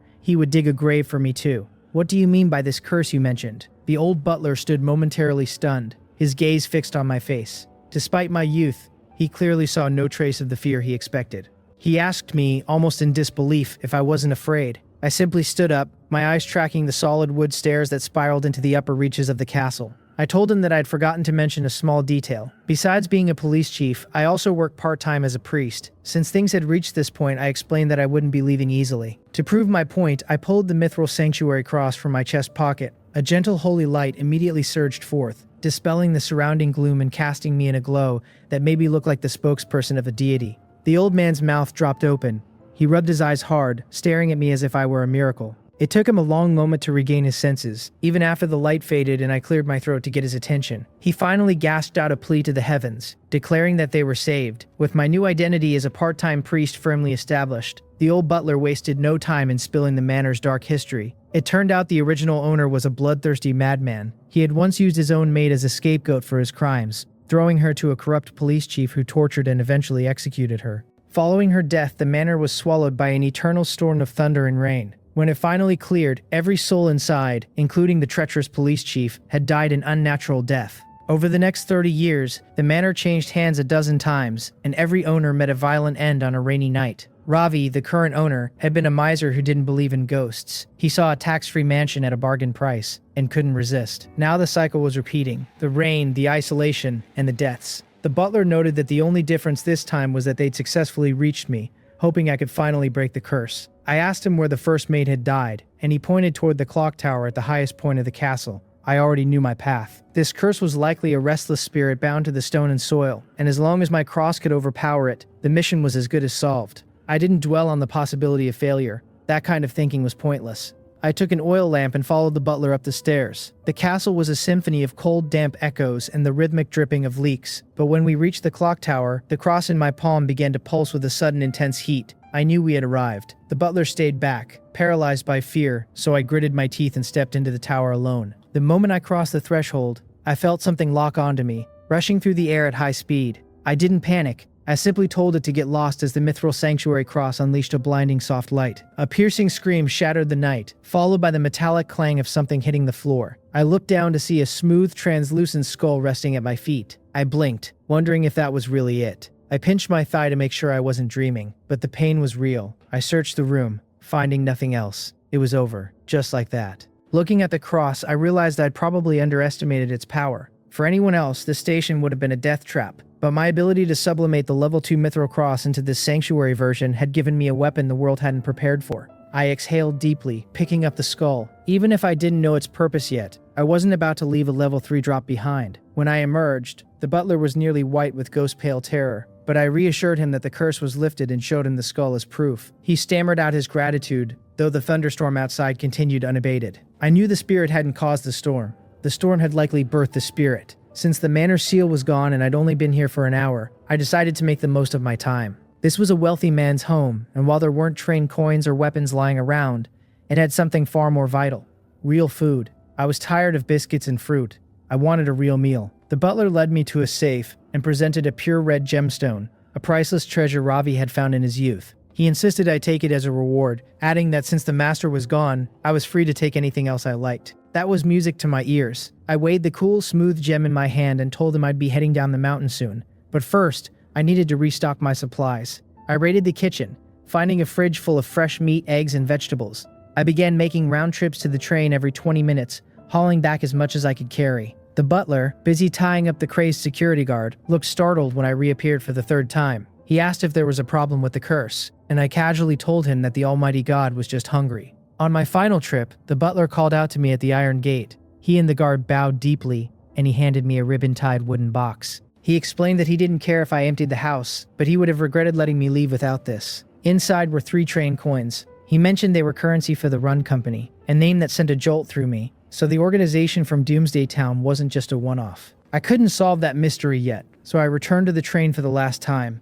I ditched my raincoat and looked at my pile of fresh food and kitchenware with a grin. I stored everything in the storage units to prevent spoilage and immediately fired up a grill for a thick premium steak. As it sizzled, I set out containers to catch rainwater and organize my haul. The skull had become a purified earthbound object, a level 3 item that could ward off evil, and the ruby was a level 1 valuable. I decided to sublimate the skull immediately, feeling my stamina and spirit drain away until I was nearly empty. The skull transformed into a perfectly smooth glowing jade stone, a level 4 pure earthbound stone. This thing was a powerhouse. It nullified all evil spirits below its level and absorbed negative effects meant for me. It still had potential for more, but that was a task for another day. With 42 minutes left on the clock, I was enjoying my steak when I heard a familiar wobble. Wally emerged from the recycling chute with a blood-stained gift box. A level 3 treasure chest. I patted his head and promised him some oil later, before he went back to hibernate. There was no reason to stay any longer. I commanded the train to depart. As we accelerated through the void and back into the wilderness, the station chat room erupted. People were losing their minds over the news that monsters would now attack during the day, and that the Newbie Protection was gone. I ignored the chatter about whether anyone had actually reached level 3 yet. Let them eat their words later. The death toll for Station 4 was lower, with only about 1,000 deaths, but the desperation in the chat was palpable. I focused on the level 3 chest, using my remaining energy to sublimate it into level 4. I speared a piece of steak and wiped my hands, waiting for the lid to open. My last level 4 chest had given me the watchtower. I could only hope this one was just as good. The familiar notification chimed as the level 4 treasure chest yielded its contents. Along with 8 train coins, I found an observer blueprint, a safety bracelet, and a wind-up monkey doll bomb blueprint. All level 4 alongside a mysterious item called a profane card fragment. Seeing 2 level 4 blueprints in a single haul was a stroke of luck that far surpassed my previous openings. I eagerly examined the new acquisitions. The observer blueprint required a mix of metal, wood, mechanical parts, and electronic components. Once installed, it would act as a comprehensive security system, monitoring every inch of the train and sounding an alarm the moment a foreign presence was detected. It was an excellent facility, though I'd need to scour the trading platform for those electronic components. The safety bracelet was even more straightforward, but perhaps more vital. Its brief description promised to block a single fatal attack before shattering. In this world, survival is the only currency that truly matters. And as I slid the bracelet onto my right wrist, an inexplicable sense of security washed over me. The monkey doll bomb, however, presented a logistical hurdle. It required a significant amount of gunpowder, 400 grams per unit. Considering 100 bullets only used 500 grams total, the cost was steep. Shaking my head at the frustration of having blueprints without materials, I realized I'd have to take matters into my own hands and purchase what I needed. My focus then shifted to the black and gold shard. It was only 1/3 of a whole, labeled as a profane card fragment. The system indicated I needed 3 to synthesize the full card, though the ultimate function remained a mystery. It clearly wasn't something ordinary, and obtaining 2 more fragments would likely require finding more level 4 chests.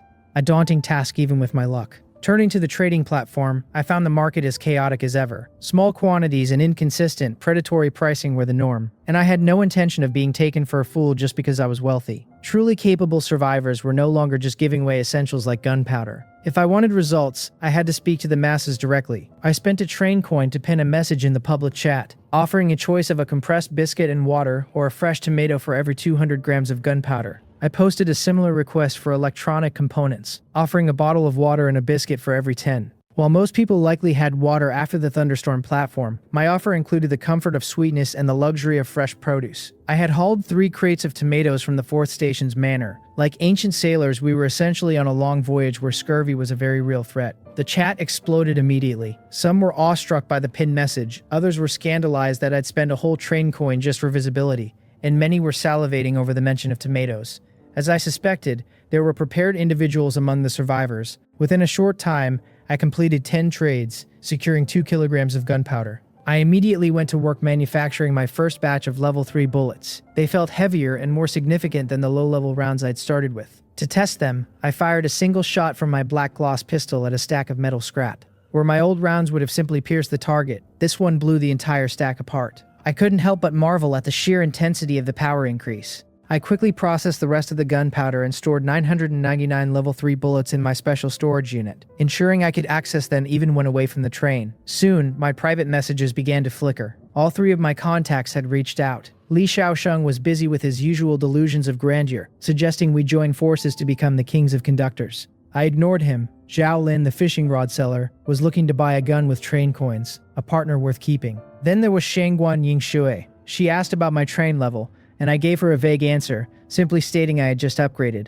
She didn't press for details, but her interest soon shifted to my newly acquired gunpowder. She wanted to buy bullets. Knowing she was one of the few who could actually afford a decent price, I offered her 40 bullets for 1 train coin, a middle ground price that she reluctantly accepted after some haggling. I didn't stop there.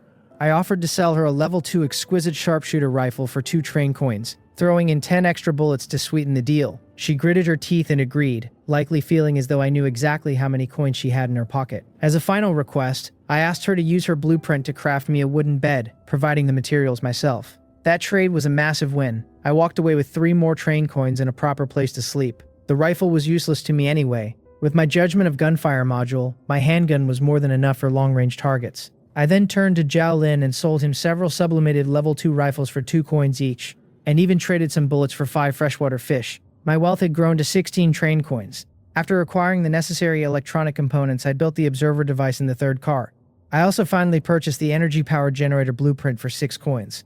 The materials were manageable, and once built, the generator ran on diesel. However, I wasn't about to hunt for oil, so I patted the machine and initiated a sublimation. It transformed into an enchanted omnivorous power generator, capable of burning wood, metal, or coal to produce electricity. I tossed in a piece of wood, watched the battery level rise, and finally installed some electric bulbs. For the first time since arriving in this world, I lay in a real bed under the glow of electric light. The thunderstorm had passed, leaving the wilderness night lonely but quiet. I counted the darkness until I drifted off. The next morning, dazzling sunlight woke me. I stretched, enjoyed a white forest fruit for breakfast, and headed to the front cabin. The moment I stepped inside, a wall of stifling heat hit me like a physical blow. The morning broadcast confirmed my fears. We had entered a hot wind day. The weather was shifting again, and though it didn't mention a platform change, the temperature was already becoming dangerous. I retreated to the temperature-controlled car to wash my face, dreading the heat. It was a nuisance that the control system was only accessible in the sweltering front cabin, but I had no choice. I logged back into the chat room, finding it already bustling with the voices of survivors who had been forced awake long before I was. In this heat, it seemed I was the only one who had managed to sleep in. The air inside the carriage was stifling, almost like a physical weight pressing down on my chest. I wiped the stinging sweat from my forehead and gulped down an entire bottle of mineral water, trying to ignore the frantic messages scrolling across the chat interface. People were losing their minds, screaming about the 40-degree heat and the way the train had transformed into a literal metal oven. They talked about their mental and physical attributes dropping continuously, driven to the brink of insanity by the sun's relentless beating. I checked my own interface and noted that while my physical stats were indeed dipping to 98, my mental state remained a steady 110. It made me wonder if my constant consumption of white forest fruits had granted me a resilience others lacked. A sudden, sharp report of a gunshot cut through my thoughts. I looked toward the source and realized the warning device had already engaged. Outside, a pack of emaciated hyenas was desperately chasing the train, their rib cages visible under mangy fur. At my current level 3 speed, they posed no real threat, but it troubled me that there had been no system broadcast for this encounter. It wasn't a timed event like the night survival. It was a random, spontaneous pursuit. This, I realized, was likely the new normal of the wilderness. A flicker on my private chat caught my eye. It was Zhao Lin, the maker of the automatic fishing rods. She asked if I had encountered monsters too, and I confirmed I had, watching the hyenas finally fall behind in the distance. She sounded shaken, mentioning that a swarm of birds had nearly shattered her windows and that she'd barely survived by pushing her train to 35 kilometers per h. She was desperate for upgrade materials but had run out of train coins, asking if I would accept fish as payment. I looked at the message and felt a twinge of cold pragmatism. I wasn't short on food, and I had no interest in running a charity. I rejected her offer immediately, but she didn't give up. She pleaded with me, revealing that she possessed a talent called luck conservation, a cycle of alternating good and bad fortune. She had struck it rich at a fish pond station, but she was terrified that her next stop would be a disaster, leaving her unable to upgrade before the next night's survival. Her talent was certainly unique, though I much preferred the reliable power of my sublimation. Still, I saw the potential for a long-term investment. I asked what she needed and she listed 38 kilograms of wood, 22 kilograms of metal, and 14 mechanical parts. I told her I wanted the contents of her last treasure chest plus 10 fish, and specifically warned her not to try and offload that fishing rod blueprint on me. She agreed instantly, and in a flash of light the trade was complete.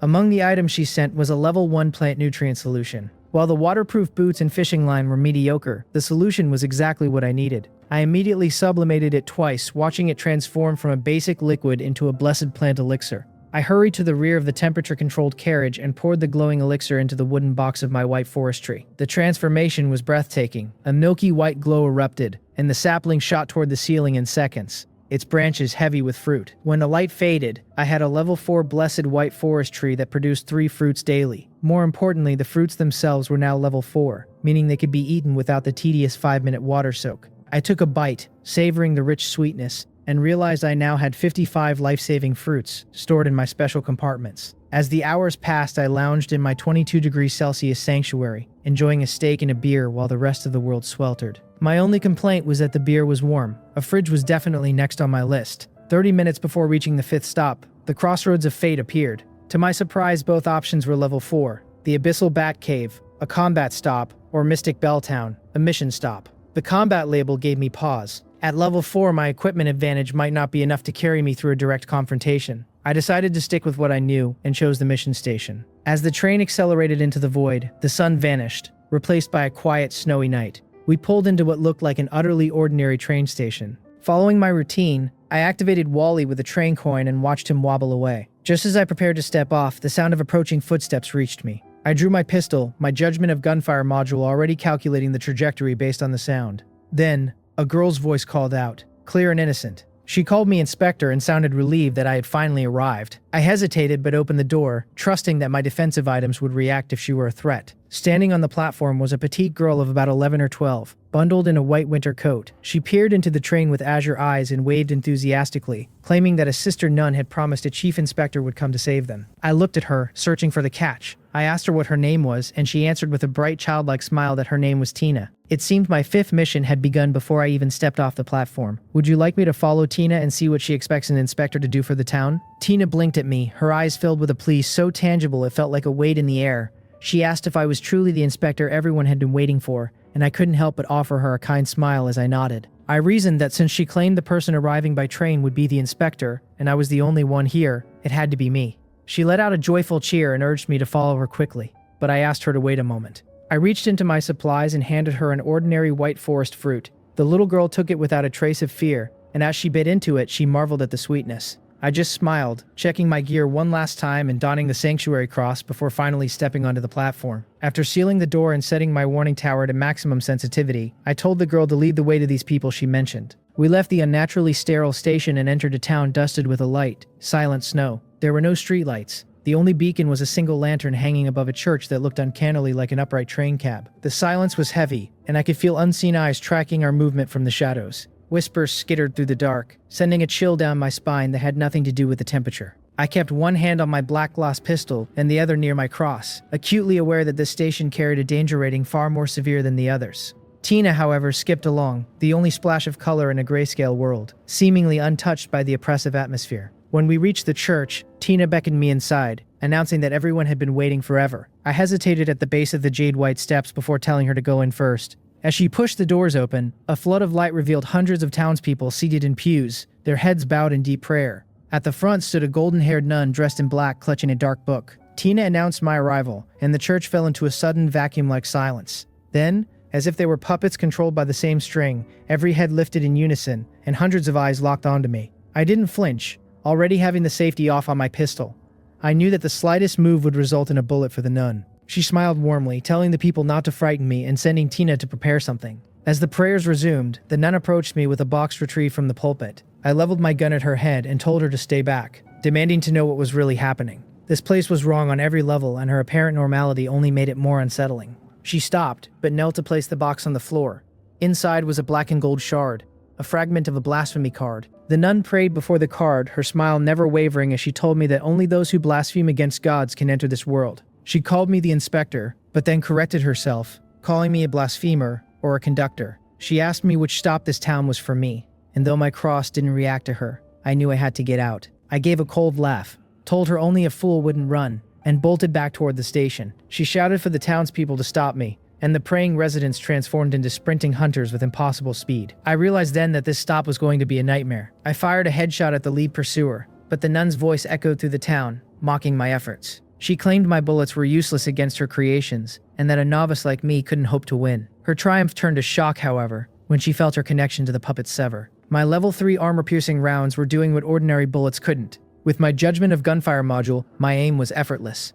I was picking them off, creating distance, and it looked like I might actually make it back to the train. Then, with a soft sigh that chilled me to the bone, the nun appeared directly in my path, less than 100 meters from the station. She had teleported as if she had always been standing there. She admitted her surprise that a level 3 train could defeat her puppets, just as my warning tower hummed to life. Before it could fire, black chains lashed out and bound the barrels. Seeing my defense so easily neutralized, I realized I was outmatched. I tried to play it off, suggesting she just take what she wanted without the hostility, but she assured me she wasn't there to hurt me. I helplessly sat on the ground, acknowledging that I couldn't run from a woman who controlled chains and space itself. She introduced herself as Shea and pulled me to my feet, her slender, elegant figure contrasting with the terrifying power she had just displayed. Back inside the church, she shoved the blasphemy card fragment into my hands. I tried to decline such a precious item, sensing the danger attached to it, but she just laughed it off, asking how a kind-hearted nun could possibly harm anyone. My skepticism grew when she casually crushed the skull of one of her puppets, a head that had required my best ammo to penetrate, with her bare hand. I quickly promised her I wouldn't throw the card away. Shea then asked me what my talent was, and though I remained silent, she claimed she wasn't curious. She was a strange woman, alternating between holy grace and erratic frustration. She grew annoyed when I didn't ask her questions, teleporting in front of me and crushing another puppet's skull, just to make a point. I hurriedly rattled off a string of questions to satisfy her, but she just covered my mouth, telling me to pick one. She eventually sat cross-legged on a bench and revealed that she was a senior of sorts, having arrived in this world 20 years ago. She explained that she had been sealed here by someone who erased the station from the records, making it impossible for high-level trains to find her. Only a low-level train like mine could enter, but it shouldn't have been able to reach this platform. She deduced that my talent was the reason I had found her, and she warned me never to reveal my abilities or the blasphemy card to anyone. She told me that if others found out, they would come for my life, and I'd end up trapped just like her. I stared at the card in my hand, desperately wishing she would take it back. It felt like a death sentence, but looking into Shea's eyes, I knew I was stuck with it. I looked at her and asked directly, Shea, were you among the first batch of survivors to arrive in this world? Since it seemed she didn't actually intend to kill me, the paralyzing fear I felt earlier began to ebb away.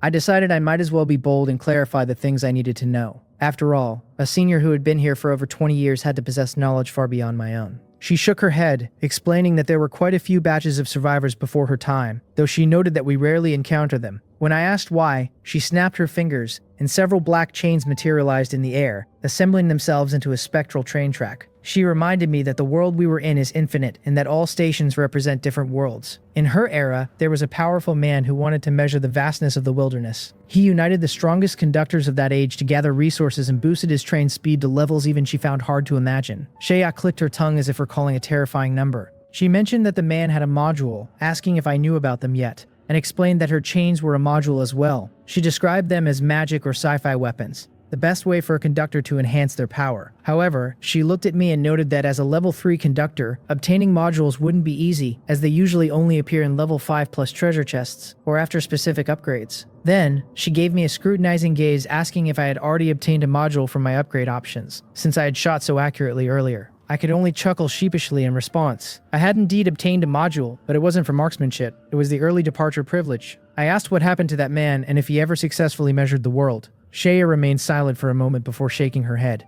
She told me the man died. He had traveled at that unimaginable speed for a full year without ever encountering another train in the wilderness. One day, his friend's avatar simply grayed out, signaling his death and the destruction of his train. But his death wasn't worthless, she added. Because he traveled for a year without finding others, they concluded that the wilderness we traveled through their own distinct worlds. Unless the population in a sector reaches a certain threshold, they won't encounter each other. Suddenly, she produced a lollipop and popped it into her mouth, casually asking if I wanted one. When I thanked her but said I wasn't hungry, she grinned mischievously, telling me I was welcome because she wasn't planning on giving it to me anyway. It was her last one. She removed her nun's hat and stood up, clearly finished with that topic. She told me she would answer one last question before I'd have to find out the rest myself, warning me that my level was too low and knowing too much would only lead to overthinking. Then, contradicting herself, she produced another lollipop. Without waiting for me to speak, she unwrapped it and stuffed it directly into my mouth. It was sweet with a slightly bitter aftertaste, and the cooling sensation made me feel unexpectedly relaxed, wiping away the exhaustion from my earlier escape. When I pointed out that she'd lied about having only one left, she just remarked that the more beautiful a woman is, the better she lies. I crunched the candy and asked my final question. Did she know about the Run Company? I described what I had seen in Doomsday Town and Rainville Villa. She looked confused,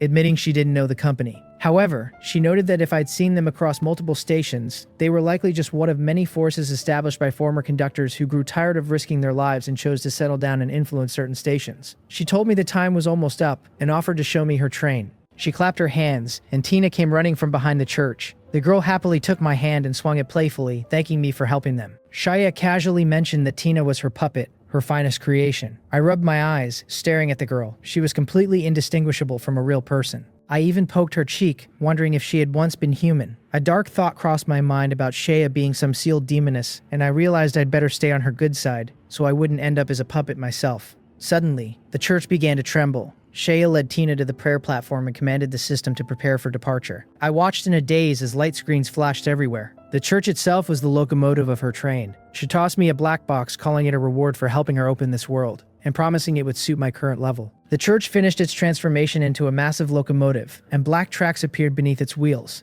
In an instant, we were at the station outside town. I was stunned by the speed. Compared to her, my train moved like a snail. She revealed she was a level 57 conductor, a rank considered formidable even in her era. She explained that while conductor levels go high, everything else, platforms, items, treasure chests, maxes out at level 12. As she finished configuring the controls, she poked my cheek and gave me a final warning: never let the blasphemy card leave my possession. I sensed no malice in her voice, only a strange kind of teasing. I promised I wouldn't lose the one she gave me, and she urged me to synthesize my own soon for the tremendous benefits it would bring. She told me it was time for her to go. She could have taken my train with her, she said, but staying aboard forever would be dull. She invited me to enjoy the land until the docking countdown ended, and told me I could recycle the houses in town as I pleased. Her final request was for me to burn the place down after she left, as she never intended to return to the place that had imprisoned her for 15 years. Tina took my hand and told me it was time to disembark. She was so cute that I couldn't help but pat her head. Remembering her love for white forest fruit, I retrieved 10 blessed fruits for her. She was thrilled, and the aroma caught Shea's attention. I heard Shea muttering to herself about my blessing aura and how a level 3 train could have such rare carriages. She seemed genuinely fascinated by my talent as I carried my gift box outside. Standing on the platform, I saw the full majesty of her level 57 train, the Night Angel. It was a black and white masterpiece of 18 carriages, each exuding a luxury that made my own 2-car train look like a wreck. I felt a surge of genuine envy, though I tried to psych myself up by telling myself I'd surpass her one day. I found a friend request from her on my display. I really wanted to decline, but a forcibly transmitted message from her, complete with a mischievous emoji, made it clear that wasn't an option. I chose survival and accepted, but I sneakily edited her contact name to Golden Retriever. She caught me immediately, calling me a good boy and warning me that she could now track me anywhere. I quickly added a prefix, Evil Woman, Golden Retriever. The Night Angel's engines roared, shaking the town. Fireworks exploded in the sky as Shea bit into a new lollipop. She announced her departure, and the train vanished into the void, leaving Mystic Belltown in silence. I looked at the box she'd given me. It was a level 9 safety box, a 2x2 cube of absolute security that was impervious to damage or forced entry. I was stunned by the generosity. Even empty, the box was worth more than I could say. I quickly changed her contact name to Beautiful Kind-Hearted Lady and pressed my thumb to the center of the box to bind it and see what was inside. The binding notification flashed before my eyes, confirming the process was complete. I checked the safety box and found it categorizing my haul into neat slots. 1 flame stone, 10 kilograms of gold, another 10 of mithril, and finally, 3 vibrant lollipops. It seemed the box operated on a system of quality over quantity, keeping everything organized by type. I looked at the materials and felt a wave of calm. These were exactly what I needed to upgrade the train to level 4. Without my sublimation talent, finding a flamestone this early would have been a near impossible feat. Shea obviously had no inkling of my true abilities, so her gift was a perfectly calculated strategic boost, but the candy was what truly caught my attention. Upon closer inspection, the system identified them as Shea's healing lollipops, a level 8 masterpiece crafted by the Dark Nun herself. Consuming one would form a protective membrane against external damage, while rapidly mending wounds and restoring stamina. The note attached was clear. As long as I wasn't dead, these would ensure I stayed that way. Suddenly, a chime echoed as a message from Shea arrived. She asked if I liked her little surprise, reminding me that the jump from level 3 to level 4 is a major threshold. She explained that for most newcomers, flamestones are incredibly rare until at least the 10th station, so she was effectively saving me weeks of struggle. She warned me not to snack on the lollipops casually, and urged me to stay alive long enough to complete the blasphemy card. I read her words and felt a complicated surge of gratitude. Though I didn't strictly need the head start, I appreciated the gesture. I muttered a quiet thank you to the empty carriage, knowing that if I ever found another fragment of that card, I would stop at nothing to obtain it. I couldn't help but wonder what power would be unleashed if it were ever made whole. Meanwhile, far away in the infinite wilderness, the Night Angel thundered forward. Shea stood at her prayer platform, munching on a fruit while gazing at a horizon that never seemed to change. She received a message from a mysterious contact who expressed surprise at her return after 15 years. Shea simply replied that fate had chosen a new path, and that she was now focused on retribution. When asked about the Run Company, Shea expressed disdain at their reach, only to be told that the Heavenly Organization's inspectors had already vanished. Back in Mystic Belltown, the clock was ticking. I spent the remaining 20 minutes dismantling the houses Shea had left behind, though the manual labor was grueling. I managed to salvage a decent amount of wood, metal, and mechanical parts, though only about 1/10 of the original materials were recoverable. Shaya had designed the safety box to store entire carriages, which was a massive relief, but time was against me. By the time the countdown hit the final 10 minutes, I had to abandon the rest. I checked my resources. 645 kilograms of wood, 770 kilograms of metal, over 500 mechanical parts, and the precious gold and mithril. It was enough for a conventional upgrade, but I had a different gamble in mind. As Wally wobbled back toward me with a mysterious metal cube, curiosity finally won out. The system appraised it as a level 4 treasure chest. I ran my fingers over the cold surface, wondering if Shea had left it for me, or if it was simply a part of the town's hidden loot. I considered waiting until I could sublimate it to level 5, but I felt a strange, nagging resistance. My stamina and mental energy were high, yet something felt fundamentally blocked. I realized then that beyond level 4, everything, from chests to structures, resisted my talent. I refused to accept a plateau. If the talent itself was the limit, then I would simply have to change the talent. I popped one of the healing lollipops into my mouth, feeling my stamina surge back to full in an instant, and placed my hand on the chest. Instead of focusing on the box, I turned my power inward. I would sublimate my own sublimation talent. The world turned red. Blinding screens of warning text appeared as a massive energy surge shrouded the train. Conductors across the entire sector felt a momentary tremor of primal fear. Amidst the chaos of the red light, my consciousness faded into black. I drifted in a void, vaguely aware of distorted system messages. There was an error in the crossroads of fate. Something was trying to correct a selection, then failing. A countdown started. 5 seconds. 4. 3. By the time the timeout hit, the system randomly selected a destination, Hope Valley, a level 4 slaughter station. The train accelerated through the void. More errors appeared as a mysterious force tried to interfere with my departure, attempting to set the countdown to infinity to trap me forever. However, the train system fought back, eliminating the interference and resetting the clock. The new countdown was 10 hours. The station was marked as extremely dangerous. In the quiet of the train, my consciousness finally began to return. The train had already been stopped for 10 minutes when the sunlight streaming through the window hit my face, finally waking me from my deep slumber. The blinding glare forced me to look around in a daze, and as I peered outside, vast stretches of forest filled my vision.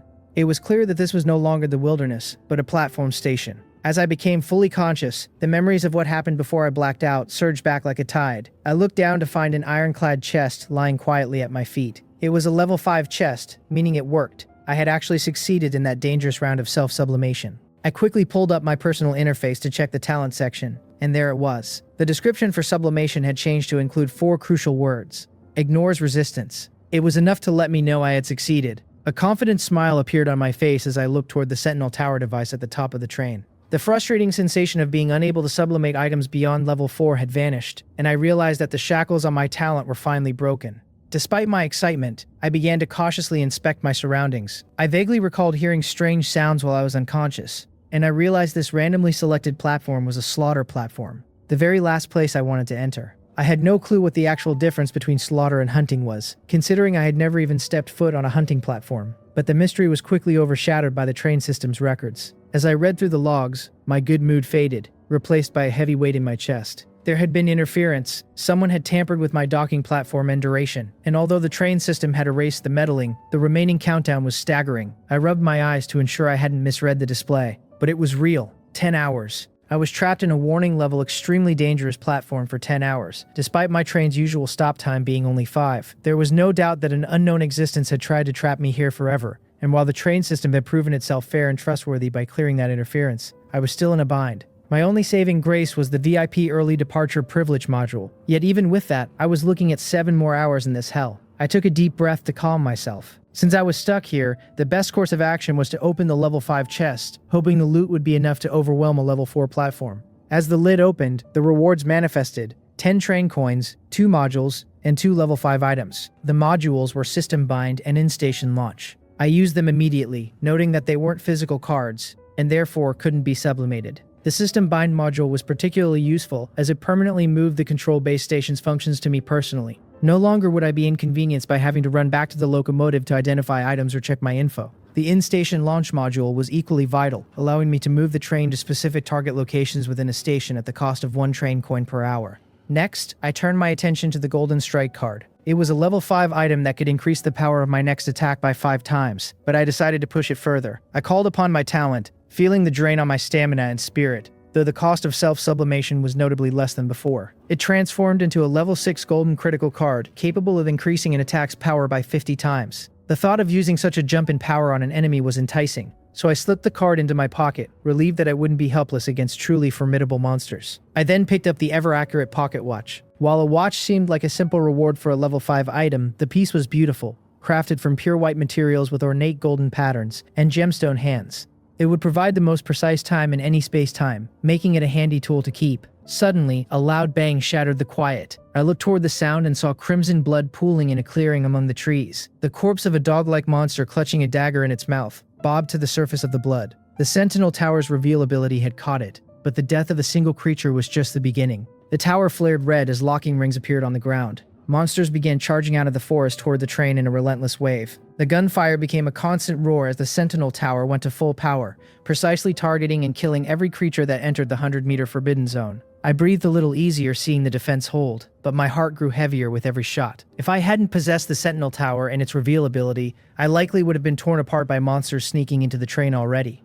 I found myself wondering about the true nature of this platform. In this world, the difference between hunting and slaughter was thin. While hunting meant killing the enemy, slaughter could easily mean being the one waiting in despair to be butchered. This encirclement was clearly designed by that unknown interference to ensure I died in this forest. I sat in the quiet of my carriage, staring at the screens with a cold, unwavering resolve, because whoever wanted me dead was going to be sorely disappointed. I had already decided that no matter how dangerous this place claimed to be, it was still just a level 4 platform, and I was far from helpless. As the initial wave of slaughter began to taper off and the monster's desperate siege finally ceased, I climbed onto the roof of the train. I reached out to touch the warning device that was still hot from firing, and decided that a level 5 defense should be more than enough to handle a level 4 station. I initiated a sublimation, watching my spirit drop from 90 to 40, but the results were instantaneous and successful. The device transformed into a sentinel guard, and the jump in power was undeniable. It can now be armed with up to 9 different weapons and was capable of appearing anywhere on the train, extending its surveillance range to a full 150 meters.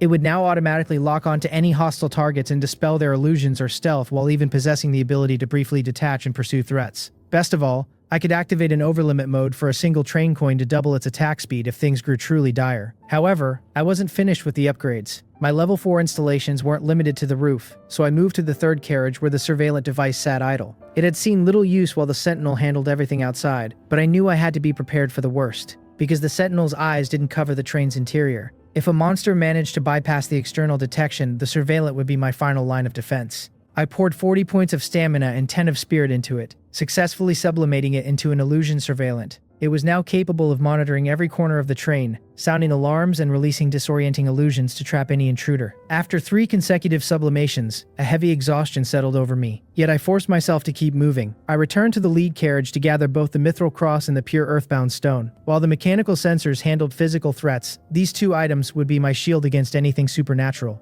I knew the pure earthbound stone still had untapped potential for one last sublimation, but with my energy so depleted, I had to be patient and wait for my recovery. I donned my bulletproof armor and tightened my grip on my black gloss pistol, preparing as thoroughly as possible. I was leaving this station alive, no matter the cost. Before settling in, I remembered one more thing and activated Wally. Since I was already trapped here, it would be a waste not to gather whatever resources I could. With the preparations finally complete, I realized I was absolutely starving. I took meat and vegetables from my storage and set up a grill just outside the train, preparing lunch amidst the occasional sound of distant gunfire. After being unconscious for an entire day, I felt I truly deserved a proper meal. While the food sizzled, I checked the system logs and was surprised to find several updates following the completion of the 5th station. The restrictions on private trading and listing items on the trading platform from within a station had finally been lifted, and I could now list up to 5 items at once. This was excellent news, although I felt a brief pang of regret for missing the trading window while I was out cold. The private chat interface began to flicker with messages from my few contacts. Shangguan Yingshui reached out first, asking if I had felt the tremors, but her abrupt apology afterward left me puzzled about what had happened during my blackout. Zhao Lin also messaged me, thanking me for the help with her upgrade and sharing a photo of the snack shop she had reached for her 6th station. I felt a flicker of envy at her haul of snacks and alcohol, but I remained skeptical of her luck conservation talent. After all, good luck was always shadowed by inevitable misfortune, and for all I knew, she might end up in a place like this next. Finally, I saw a message from Li Xiaosheng, who was still peddling his empty alliance and claiming he would be the first to reach a level 3 train. He offered future help in exchange for my weapons, but the proposal was nothing more than a hollow promise from a man who acted like a shady corporate boss. Remembering the fishing rod incident, I realized he was a waste of time and promptly deleted him from my friend list. As I scrolled through my contacts, I noticed several names had turned gray, signifying destroyed trains and lost lives, which served as a grim reminder of Shea's warnings. I cleared the remaining chats and posted a bulk purchase request for gunpowder in the public channel, noting that only 2,453 survivors remained out of the original 10,000. The responses were slow, likely because many were still exploring without the modules that allowed them to access the system away from their trains. This was fine by me, as it meant my message wouldn't be buried. An hour had passed since I docked. Thanks to the Sentinel's efficiency, the 150-meter radius around the train had become a localized sanctuary. I sat there enjoying my grilled meat, a white forest fruit, and an iced beer I had traded from Zhao Lin. For a moment, it felt almost like a vacation in a scenic wood, and I chose to ignore the faint metallic scent of blood lingering in the air. After eating and drinking my fill, my mind began to clear, and I realized that while this slaughter platform seemed to demand only a passive defense, that didn't mean I was forced to sit idly by. The monster corpses left in the wake of my sentinel guards were more than just eyesores. If I could collect and recycle them at the processing station, they would undoubtedly yield some valuable gains. Without hesitation, I took action. I purchased a large bamboo basket on the trading platform, threaded some ropes through it to sling it over my back, and tied a sharp dagger to the end of a wooden stick to create a simple hooked sickle. During the brief lulls after the sentinel had finished its grim work, I hurried out into the clearing to drag the carcasses back to the train. One by one, the remains of level 2 blackhorn hunting dogs, level 3 swift fierce snakes, and level 3 assassin lizards were fed into the processing station. The harvest was substantial. I obtained 10 portions of hunting dog meat, 5 of snake meat, and 10 of lizard meat. Beyond the food, I recovered specialized materials, like an assassin lizard skin, which promised to slightly reduce my presence when carried, and a corrosive hunting dog dagger. I quickened my pace, moving freely within the 150-meter safety zone, confident that as long as I stayed within the Sentinel's lock-on range, these monsters couldn't touch me. So far, the slaughter platform had provided more of a bounty than a burden, as my level 5 Sentinel guards proved overwhelmingly dominant against any creature level 4 or lower. Even when an occasional beast tide attempted to swarm the perimeter, a quick activation of the overlimit mode was enough to repel them effortlessly. Between the automated defenses and my own prowess as a marksman, aided by the judgment of gunfire module and armor-piercing rounds, the forest had essentially become my personal slaughterhouse. I knew my equipment was powerful enough to pierce even Shea's puppets, so these flesh and blood monsters stood no chance. However, after 5 hours of constant engagement, the danger revealed itself in the form of my ammunition count. I had started with nearly 1,000 rounds, but despite our perfect accuracy, fewer than 400 remained. As the sky began to darken, the monsters seemed to grow more wary. The sight of their fallen kin and the heavy scent of blood in the air acted as a warning,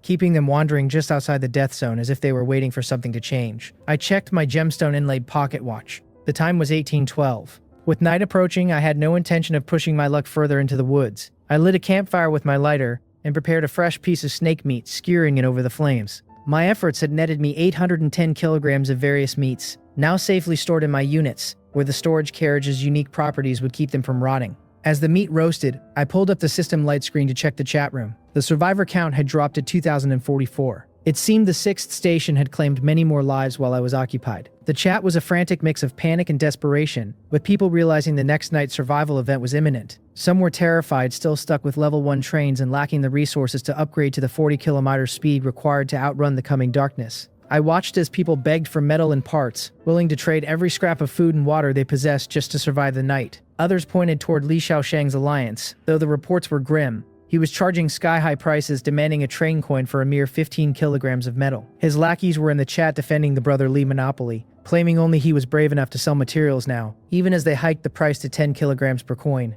Looking at the 2,000 remaining conductors, I realized about a tenth of them were still trapped behind that level 1 threshold. Whether through poor choices or sheer misfortune, they were now desperate enough to spend anything to bridge the gap. I still had 16 train coins, but I knew the next round of upgrades would be expensive. If there was an opportunity to earn more, I wasn't going to pass it up. I composed a message and sent it into the fray, offering 30 kilograms of metal or wood, or 20 mechanical parts, for a single train coin. My prices were far more reasonable than Li Shaosheng's, and I made it clear that quantities were limited and the terms were non-negotiable. The reaction was instantaneous. While some called me a bloodsucker, the majority of the chat recognized the value. Desperate conductors flooded my private messages, while Li Shaosheng's supporters tried to trash my reputation, only to be shut down by those grateful for a fair alternative. I ignored the petty squabbles entirely. My listings on the trading interface sold out in a heartbeat, and in an instant, my wealth grew by another 10 train coins. The chat room remained a cacophony of noise, filled with voices begging for material listings, while a relentless flood of private messages overwhelmed my inbox.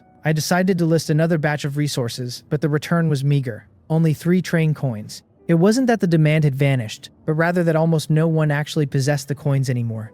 Treasure chests were becoming a rare luxury in this world. Reflecting on my own journey, I realized that without Wally's specialized assistance, the only chest I likely would have found was that initial one from the armory. No chests meant no coins, and no coins meant a lack of resources for the upgrades essential to surviving the next night. It was a cycle of certain death for many, but I reminded myself that it had nothing to do with me. I couldn't save everyone. Listing materials was a business move to harvest what few coins remained. In my eyes, if a conductor couldn't manage their first upgrade after 6 stations, they simply weren't cut out for this environment. As I scanned the desperate pleas for trades, I noticed a recurring pattern. Almost none of them offered anything of value to prove they were worth the effort. Then, a message from someone named Pang Wenxuan caught my eye. He claimed to have only 1 blueprint left and was desperate for 30 kilograms of metal to save his train. A blueprint was always worth a look, though I found it strange that even a low-tier one hadn't fetched him resources from someone else. I asked what it was, and he responded with frantic gratitude, sending over the details for a level 1 wooden bow. I had to take back my earlier curiosity. It was no wonder he couldn't sell it. In an age of guns and crossbows, how many people actually knew how to handle a bow? It required skill and strength, unlike the simple aim and pull mechanics of a firearm. And this didn't even include arrows. Still, a blueprint was a blueprint. While it was useless to the masses, it held potential for me. I agreed to the trade. Pang Wen-xuan wept with joy at my acceptance, calling me a good person and promising repayment. I merely scratched my head at the good person label. These days, such a remark felt more like an insult than a compliment. I didn't dwell on his promise of repayment, as I suspected this would be our final interaction. If he was only just reaching level 2 now, the escalating difficulty would likely swallow him whole. Once the transaction was complete, I turned to my true goal, sublimation. A trash tier level 1 blueprint could become something far more formidable in my hands. I poured a small amount of spirit into it, watching the level 1 bow evolve into a level 2 black hardwood bow.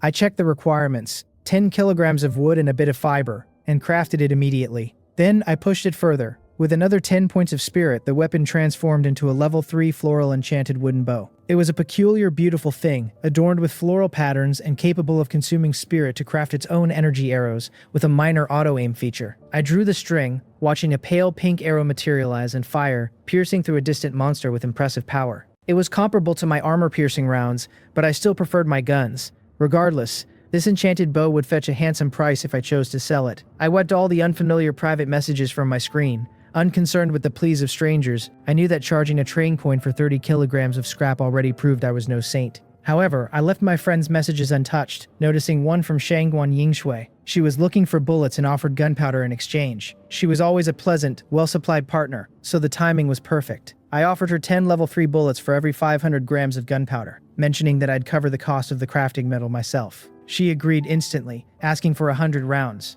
I was genuinely surprised she had managed to stockpile so much gunpowder. It meant she was providing enough raw material for me to craft 1,000 bullets. Trading with her was truly a delight. With the deal closed, I set to work at the processing station. Any concerns I had about my ammunition levels for the station vanished as I loaded fresh rounds into my sentry guns, ensuring maximum security. As I watched the snake meat sizzle over the grill, oil dripping and salt sparkling, I tapped out a message to her.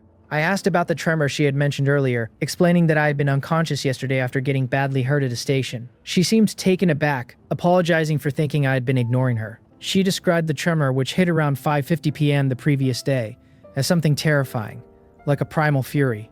I noted the time. It was exactly when I had left Mystic Belltown. I thanked her for the information and asked if she'd found anything good at her last station. She sent over a screenshot of a level 2 froststone, an item capable of freezing liquids in a container. She offered it to me for 60 bullets or 2 train coins, and I found myself considering the luxury of a cold drink in this heat. This was truly a prize of immense value. Without a dedicated water tank, high temperatures in this wasteland would cause any stored water to spoil and rot with alarming speed. But if I could maintain the temperature at the freezing point, that decay could be delayed indefinitely. Beyond mere survival, the luxury of this item during a heat wave was undeniable. After all, who could possibly resist an ice-cold beer while the world outside was scorching? I realized I had almost overlooked a key asset, so I returned to the train compartment and began rummaging through my stored blueprints until I found my target. I had obtained this from the upgrade options after my very first train enhancement. Although I had only constructed it once, its necessity in this world was absolute. I immediately thought of Shangguan Yingshui, that woman who seemed to have an inexplicable, almost elemental connection with water. She would likely love this.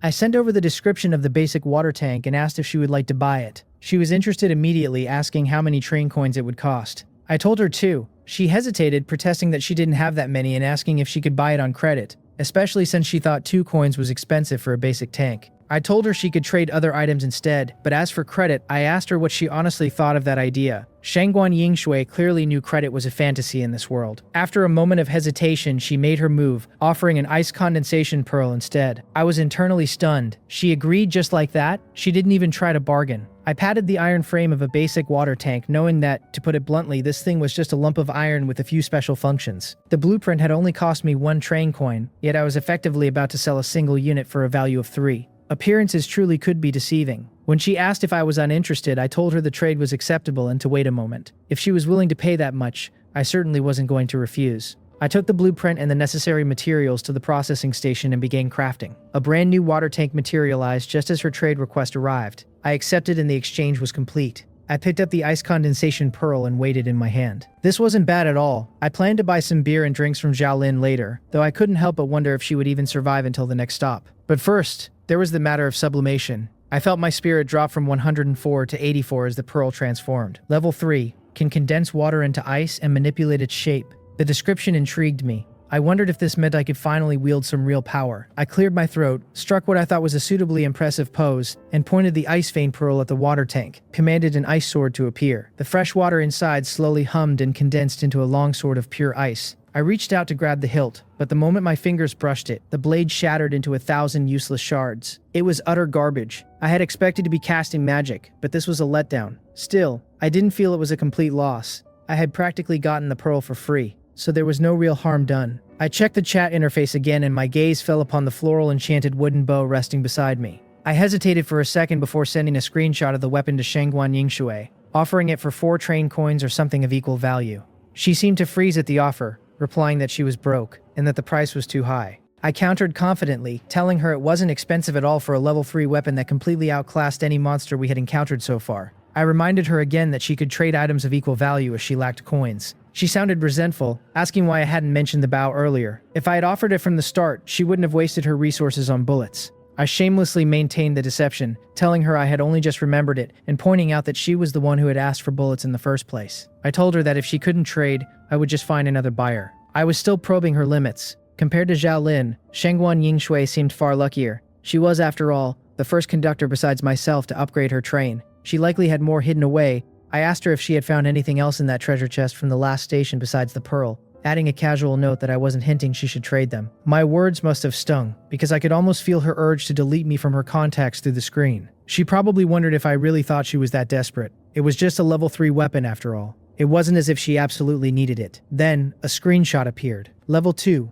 Consumes 2 spirit points to predict the next day's weather at noon. She made it clear that if I wouldn't sell for that, she was done. She had truly offered everything she could. It wasn't out of desperation, but a level 3 weapon was an incredible temptation for someone still navigating with a level 2 train. She had decided that if I refused this time, she wouldn't offer another scrap. I replied immediately, telling her that since we had traded so much already, I would do her a favor and accept the deal. Despite my composed reply, I was beaming with joy. I had struck gold again. I had taken a blueprint obtained for a mere 30 kilograms of scrap and flipped it for what amounted to 3 train coins. I was starting to feel like a business genius. The trade went through smoothly.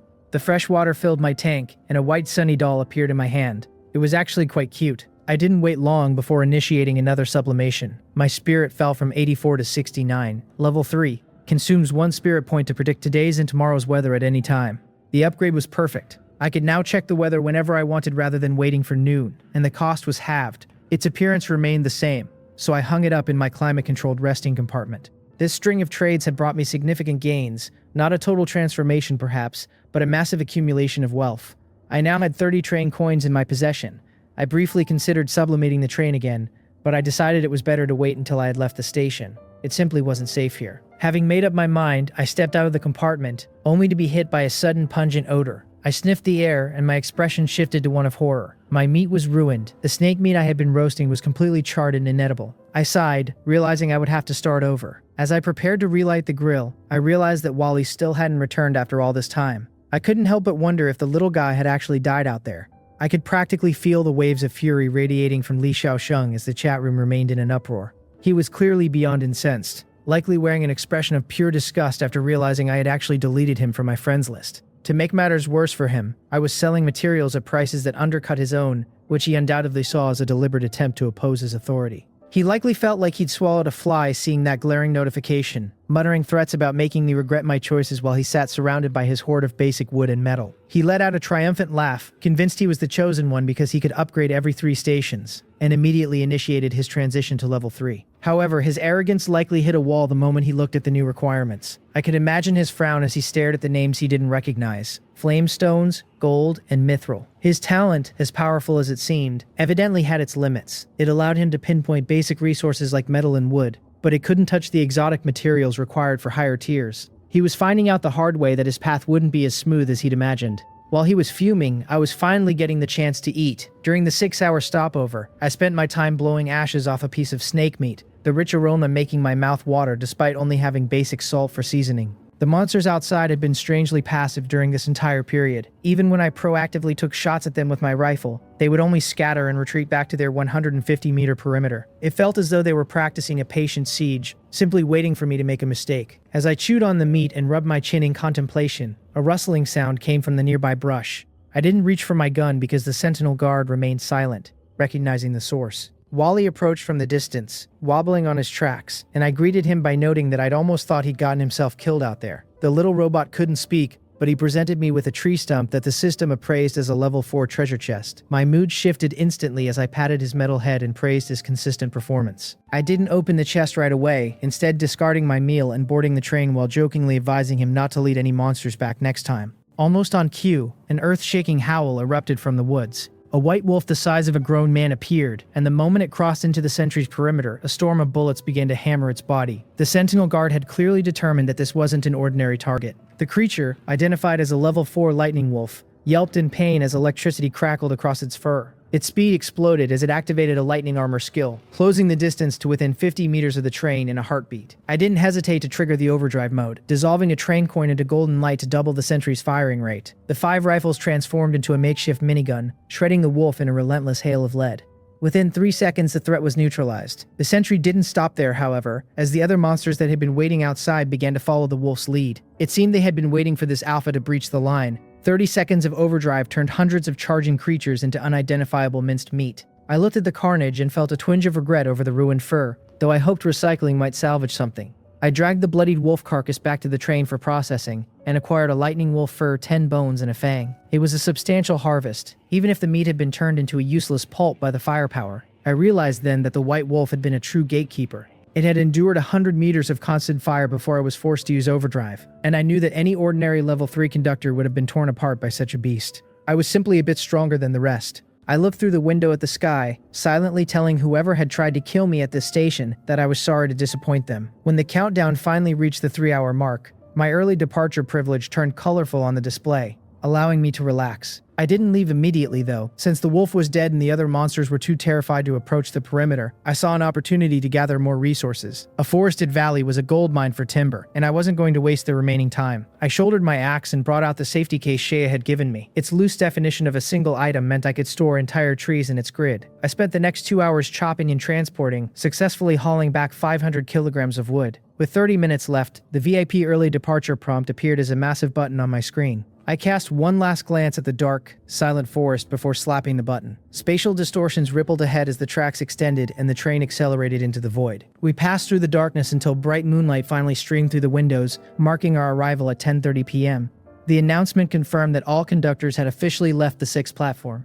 The loud broadcast echoed through the carriages, forcing the remaining 2,000 conductors to pause their frantic activities and turn toward the source of the announcement in collective surprise. The voice was cold and final as it declared that any conductor with a train below level 2 would perish during the upcoming night survival, and that the survivors would proceed to a trading platform at Station 7. There, we would be allowed to purchase a single item matching our train's current level, provided we had the train coins to afford it. Most importantly, the broadcast warned that Sector E3 was about to drop below the 2,000-person threshold, meaning a sector merger would occur after the next station. A friendly reminder followed, noting that night survival would begin at midnight sharp and last for 2 hours and 30 minutes, along with a special warning: any damage sustained by the train would decrease its speed, necessitating prompt repairs. This lengthy announcement hammered at the hearts of the conductors, and I watched as the chat room overflowed with desperate pleas for resources. Yet, at this critical juncture, no one was extending a helping hand. While the others were terrified that even a level 2 upgrade might not keep them safe if they took damage, these concerns meant nothing to me. As I returned to the endless wasteland, a glowing screen materialized before my eyes, offering congratulations for leaving the level 4 slaughter platform despite the interference I had faced. The train system actually offered an apology for the sabotage I experienced, and as compensation, I received a free processing module. I swiped the screen to accept it, grumbling to myself that it would have been nice to have this earlier. If I had been able to summon the processing station anywhere during the last station, I wouldn't have exhausted myself hauling lumber and monster corpses back and forth. Despite my brief complaint, my focus quickly shifted to the tree stump in my hands, or more accurately, the level 4 treasure chest Wally had recovered. Night survival was an afterthought to me. I had far more important matters to attend to. I initiated a sublimation, and as my stamina dropped to 50 and my spirit to 95, the box transformed into a level 5 treasure chest. 50 points felt like a bargain compared to my previous experiences, and I eagerly opened the lid. The rewards were substantial: 10 train coins, a level 4 lightning assault conductor module, a level 5 weapon conversion card, and a blueprint for lightning wolf leather boots. The lightning assault module was particularly intriguing, as it would allow me to consume stamina to envelop my body in lightning for a burst of super speed, providing an excellent way to dodge or escape.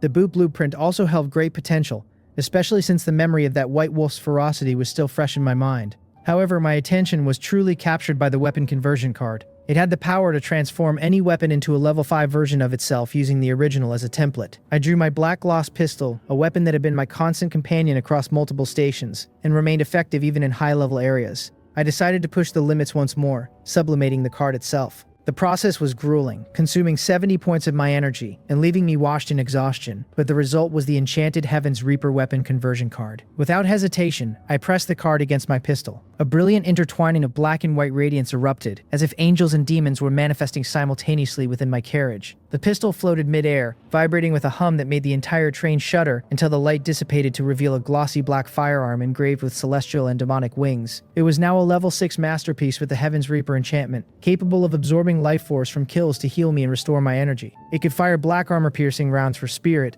or white explosive rounds for stamina, and even combine the two for a devastating dual-colored shot. I decided to name it Black Ebony, honoring a fond memory from a game I once played. To test its power, I opened the window and scanned the frozen landscape until I spotted a mummy monster in the distance. I expended a point of stamina and fired a white bullet. Upon impact, the creature didn't just fall, it detonated in an explosion that far surpassed the destructive power of a grenade. I chose not to sublime the rest of the items for now, wary of what materials the enhanced boost might require, but I used the leftover wolf pelt to craft some incredibly comfortable bedding. With my missions accomplished, I lay back on my bed and hummed a cheerful tune. Midnight had already passed and I could hear the monsters chasing the train outside, but while the rest of the world was desperately fighting to see tomorrow, for me it was just another ordinary evening. My path was clear. Tomorrow I would finally reach level 4. The distant screams of those who had failed to reach the second level echoed across the wilderness as the night claimed them, and I could only listen to their desperate, futile pleas for help. Those who hadn't upgraded became nothing more than prey for the monsters, and even some who had managed to enhance their trains met tragic ends when damage slowed them down enough to be overtaken. It was a cold reminder of the world we now inhabited, but as the morning sun began to stream into my carriage, those horrors felt a world away. I went through my morning routine with a sense of calm, washing my face and preparing a warm breakfast while the soft light filled the train. The sunny doll had been right about the weather, and as I opened the window to let the cool, mild breeze flow in, I had to admit it was the most comfortable day I'd experienced since arriving here. I checked the sentry tower's logs and saw that we had spent 70 bullets during the night survival period. It was fewer than I expected, but some side-on attacks had still managed to scuff the train's flank. I made a mental note to prioritize avoiding damage in the future, as repairs were a drain on my precious materials. My personal stats were fully restored, sitting at a perfect 100 stamina and 120 mental energy. I finished the last bite of my white forest fruit and rubbed my hands together with a surge of anticipation, ready to see what the 4th level of train upgrades had in store for me. I walked to the locomotive and placed my hand on the original control interface, maintaining the ritual even though my new system modules made the physical contact unnecessary. The command for sublimation drained 30 points of stamina and 70 points of mental energy, but the result was worth the cost. I was now the conductor of a level 4 train, a milestone that earned me the title of Upgrade Master and a conductor enhancement card for breaking yet another record. My talent had significantly mitigated the drain of the process. Without that self-enhanced efficiency, an upgrade of this magnitude might have left me completely hollow. I was somewhat surprised to be the first in the sector to reach this level. After all, Shea had given me a flamestone, so I assumed other veterans might have similar influences on new survivors. It seemed I was wrong, and that Shea's intervention had been a true anomaly in a world where the old guard rarely interfered with the new. After the upgrade, my train speed jumped by another 20 kilometers, but the real intrigue lay in the new purchase options. I stared at the screen, my face filling with silent questions, as I looked at the prices. A luxury dream bed for 5 coins, a space enhancement for 8, an anywhere door module for 6, and a smart chip for 10. Buying everything would cost 29 train coins, nearly wiping out my entire savings. I couldn't help but wonder if the system was tailoring these costs specifically to my current wealth. It was ridiculously expensive, and I winced at the thought of spending so much. But I knew these opportunities might never return. I evaluated each one carefully. The luxury dream bed promised optimal rest and a guarantee against nightmares, which was a dream compared to the back-straining metal slab I had been using. I purchased it immediately. The space enhancement was an obvious choice as well, reminding me of the expansive interior of Shea's church carriage, so I added that to my cart along with the anywhere door module, which would allow me to move between any carriage with ease. When I reached the smart chip, I hesitated. The idea of granting Wally basic artificial intelligence was tempting, but I forced myself to be pragmatic. I only had 20 coins left, and with a trading station approaching where I might need currency, I couldn't afford to go broke. I decided to let Wally wait for now, confident that I could replenish my coins over the next few stations. Once the purchases were finalized, the train felt noticeably roomier, the extra meter in every dimension making a world of difference. I moved the new bed into the temperature-controlled carriage that served as my bedroom. Without the space upgrade, it would have been a tight fit, I collapsed onto the mattress, feeling the soft, resilient material dissolve the lingering tension in my muscles. I checked my interface one last time and saw my recovery rates ticking upward, confirming that prioritizing my own rest over Wally's brain was definitely the right call. After resting for a while, I sat up from the bed, feeling the newfound comfort of the luxury dream bed already working its magic. My recent upgrade rewards were not limited to just physical comforts, as a new notification caught my eye. It was a title, Upgrade Master, awarded to me for being the first conductor in the sector to reach level 4. The description noted it as a recognition of my outstanding performance, and more practically, it promised to make it easier to gain the trust of any natives I might encounter. Trust is a rare currency in this world, so I equipped it immediately, though I knew I'd have to wait until the next station to see if it actually smoothed over any introductions. Finally, I turned my attention to the reward for breaking the level 4 record, a conductor enhancement card. It promised to boost my mental and physical stamina by 10 points, which was perfect for someone like me who constantly burns through energy for sublimations. However, unlike some modules that existed only as digital data, this card had a physical form, which meant I could push it further. I funneled 35 points of mental energy into it, watching it transform into an advanced conductor enhancement card. Now, the potential boost had doubled to 20 points. I held the card between 2 fingers and pressed it close to my heart, choosing to enhance my physical stamina first. The card dissolved into tiny red particles of light that merged into my skin, sending an indescribable wave of comfort through my body that lasted for several minutes. When the process finished, my physical stamina limit had jumped from 100 to 120. Clenching my fist, I picked up a stray piece of wood and snapped it with a light squeeze. The strength was staggering. If I were back in my old world, I'd be considered a superhuman. It seemed that stamina in this system acted as a catch-all for physical power and speed, just as mental stamina likely governed more than just focus. I decided not to overthink the mechanics for now, as I needed to recover my condition before the next stop. The clock struck 1 p.m., the scheduled time for station entry, yet the familiar spatial distortion was nowhere to be found. I leaned against the window and flicked my fingers, opening the public chat to see that the survivor count had dwindled to 1,735. Over 200 people had vanished in a single night. The chat was a buzz of confusion and anxiety about the lack of a station, but soon enough, the cold, mechanical female voice of the broadcast broke the silence. She announced that Station 7 would be a public trading station where all conductors would stop. But there was a catch. We had to travel 300 kilometers to reach it, and there were only 20 parking tracks available. It was a first-come, first-served race, and to make matters worse, we were warned to expect monster attacks designed to slow our progress. The chat room exploded instantly. Many complained that level 2 trains, capped at 40 kilometers high, stood no chance against Li Xiaosheng, who had bragged about reaching level 3 in its 60 kilometers top speed. I watched Li Xiaosheng bask in the praise of his alliance members, promising to report back once he arrived first. A smirk curved my lips as I did the math. A level 2 train would take 7.5 hours, while Li's level 3 would take 5. My level 4 train could make it in 3 hours and 45 minutes at its base speed of 80 kilometers, but I had no intention of being that slow. I still had my red triple-speed train acceleration device and a stockpile of bullets I'd never had a reason to use. I retrieved a silver-white acceleration bullet, thick as a baby's arm, and used the anywhere door to step directly into the locomotive. I loaded the shell, felt the device rise, and initiated the boost. A powerful surge of momentum pushed me back into my seat as the wilderness began to blur. When the monsters mentioned in the broadcast appeared to block my path, they didn't even have time to react. At 240 kilometers per hour, the train simply smashed them into unidentifiable meat patties. In 10 minutes, I had already covered 40 kilometers. I loaded a second bullet and kept the pressure on. Thanks to that sustained burst of speed, it took me only 3 hours to see the massive silhouette of the station rising from the wasteland. Just as I approached, the crossroads of fate flickered to life, offering me a choice between the novice trading zone for levels 1-3 or the regular trading zone for levels 4-6. I didn't hesitate to choose the latter. The train began to slow as I passed through a semi-transparent dome, the tracks shifting to divert me toward a much larger, more imposing station. A welcoming message identified me by name and ID, confirming my arrival at the transit station. I looked at the system screen and blinked in surprise. The parking countdown was marked as infinite, and the danger level was non-existent. Infinite parking time in a place with no danger seemed too good to be true. After the train stops at the trading platform, I stand staring at the system light screen, the word infinite written in the docking column refusing to make sense to me. Infinite docking. Does this world really hand out a free choice to stop?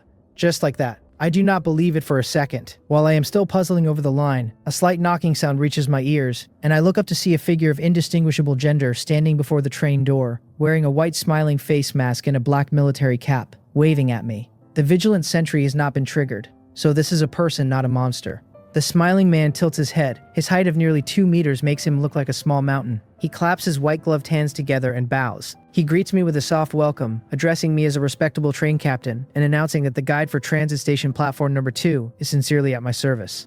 I ask what a guide does. He straightens up and points one hand toward the building behind him. He says he is naturally here to lead me into the shopping hall so the station can earn train coins from my hands. Of course, he can also answer some of my doubts. I tell him he certainly is honest, and he thanks me for the compliment. I climb off the train and close the door, the sentry left behind to keep anyone from messing with the carriage. I ask what the price is for the answers, and he replies that there is no price. Answering my doubts is reasonable conduct for a guide, though it would be even better if I were willing to spend more train coins. On the way to the shops, I ask the question I am most concerned about. Why does this station exist in the wilderness, and what does the infinite docking time mean? Does it really mean I can stay here and never continue? The smiling man pauses, and even through the mask I feel a playful gaze landing on me. Then it vanishes in a flash. He tells me that traveling stations have always existed in this world. There is no why about it, and as for the docking time, yes, I can indeed stay here, abandon the train, and remain forever. He asks, with something like naked malice rolling off him, whether I wish to stay. I tell him never mind. He shakes his head and says, "What a pity." We arrive before the shopping hall and he bends down, pulls a card from his chest, and swipes it at the entrance. The doors slide open and the scene of the hall appears before me. He gestures me inside. As I step in, a light screen drops from midair, displaying my information in full view. Serial number E3-1102, name Ye Qian, train level 4. Current station count 7 station, train coin assets 20. I do not care, this kind of information is not precious. I ask what I should do. No response. I look suspiciously at the smiling man and find him standing blankly in place, his eyes behind the mask staring fixedly at me. I ask what's wrong, whether something is off about me. He snaps out of it and in an incredulous tone, sizes me up while saying that this is actually only my 7th station. Truly surprising. He has been at this platform for many years and has never seen anyone reach here so early. The 2nd platform of a traveling station has never been the 7th station for any train captain. And how was I able to reach level 4 already? I tell him I do not see any reason to satisfy his curiosity. My expression stays calm, the leather boots on my feet flickering faint sparks of electricity, in case he forgets that this guest can bite back. He shakes his head and says no, it is not important, and apologizes for being rude. Then he raises a slender palm and, right in front of me, tears off one of his own arms. He calls it his self-punishment and offers to tear off the other if I am still unsatisfied. I tell him no need, I am not that bored. He thanks me, picks up the arm from the ground, and presses it back against the torn wound. Blood-colored sprouts of flesh bond the two together, even the blood on the ground returning to his body. Was this fellow really human? There are 3 paths in the shopping hall. He leads me to the one on the far right, marked above with the numeral VI. He explains that this is the display case for level 6 items, and that, according to the rules, I may purchase 1 item here. He waves his arm and 2 transparent display cases rise on either side of the path. I ask why only 2. He tells me that if I am unsatisfied, I may also choose the level 4 and level 5 areas next door, which have many more items, and failing that, there are low-level trading posts from level 1 to 3. I shrug it off and say let's take a look first. I walk straight between the 2 display cases and call up the light screen. The Great Compassion Heavy Machine Gun, level 6, can use mental power to replace bullets. 10 rounds condensed per point of mental power, deals more damage to evil mental powers demons, and applies an expiation effect to ghosts and anomalies. Price 18 train coins. The Trickster Sword, level 6, consumes 10 points of mental power maximum capacity, can cause a triple reduction effect on mental power identified as life, and doubles the effects of enemy sanity dissipation, self-doubt, and mental madness. Price 18 train coins. So expensive. The smiling man tells me it is worth the price, and he is not wrong about that. But what the hell is this Trickster Sword? Consume my own maximum mental power capacity just to exchange for a reduction in the opponent's. That is a pure case of hurting the enemy a little while crippling oneself. As you wish, I tell him, and the 18 train coins in my hand turn into specks of golden light and merge into the display cabinet. With a soft glow, the dark golden Great Compassion heavy machine gun rises into view. So big, so thick, so cool, and also, so heavy. I try to pick it up and the weight makes me understand exactly why it earns the name. If I hadn't previously increased my stamina by 20 points, which also boosted my strength, lifting it would have been a struggle. The smiling man shows no intention of helping. I have to haul this gun back myself, and luckily I prepared in advance for big-ticket buys, so I take a safety box out of my backpack and slip the heavy machine gun inside. The smiling man stays silent the whole while, his eyes beneath the mask darting around, until he sees me about to leave without rousing him. Only then does he speak, calling me a truly impressive train captain, and asking whether I might do him a favor, although it is not something I can handle right now. If I agree, he will give me another level 6 item for free. I stop in my tracks. What favor, I ask. He shatters the glass of the other display case and lifts the Trickster Sword out. It's very simple, he says. Let me die. The Trickster Sword is handed across to me, a sinister purple aura spreading from its body, faint whispers echoing in my ears. I tell him if he wants to die, he should commit suicide. Why look for me? And besides, I do not think I can kill someone who can repair severed limbs in seconds. He shakes his head. He cannot kill himself. No guide can kill themselves. Hee. Rest assured it does not matter whether I agree or not. As I said, I really cannot kill him right now. Then why, I ask. He says he is gambling. Gambling that I will come back here, and that I will have the ability to grant him release by then. He takes off his mask. A face full of twisted wrinkles and abstract features is exposed. He tells me that he was also a train captain once, but was forced to stay here for some reason, and this is the curse that keeps him here. Terrifying, isn't it? He puts the mask back on. The item has already been taken out, he says, and cannot be returned, so the sword is mine. Even if I forget about all this in the future, just treat it as if he said nothing. He drops the trickster sword at my feet. Should I accept it? Why not? I tell him I cannot guarantee I can do it, nor when I can do it, but if he is willing to try even under those conditions, I agree. He thanks me, that is enough, and bows in a salute, returning to his original posture. He announces that my purchases at the station have concluded, but adds that the station also has some specialty foods from human society that can be bought with train coins, and asks if I would like to try them. I begin to wave it off, saying I am not lacking, when he lists steamed buns, dumplings, hot pot, everything. Only one train coin, an exclusive benefit provided specifically to the first train captain to enter the station. Are you sure you don't need it? A few minutes later, I am sitting in a restaurant looking at the dazzling array of delicacies before me, recalling the messy, too salty or too bland grilled meat I have made over the past few days, swallowing unruly saliva, beginning to feast. 5 hours and 30 minutes after the public platform opens, a dilapidated train enters the transit station from afar.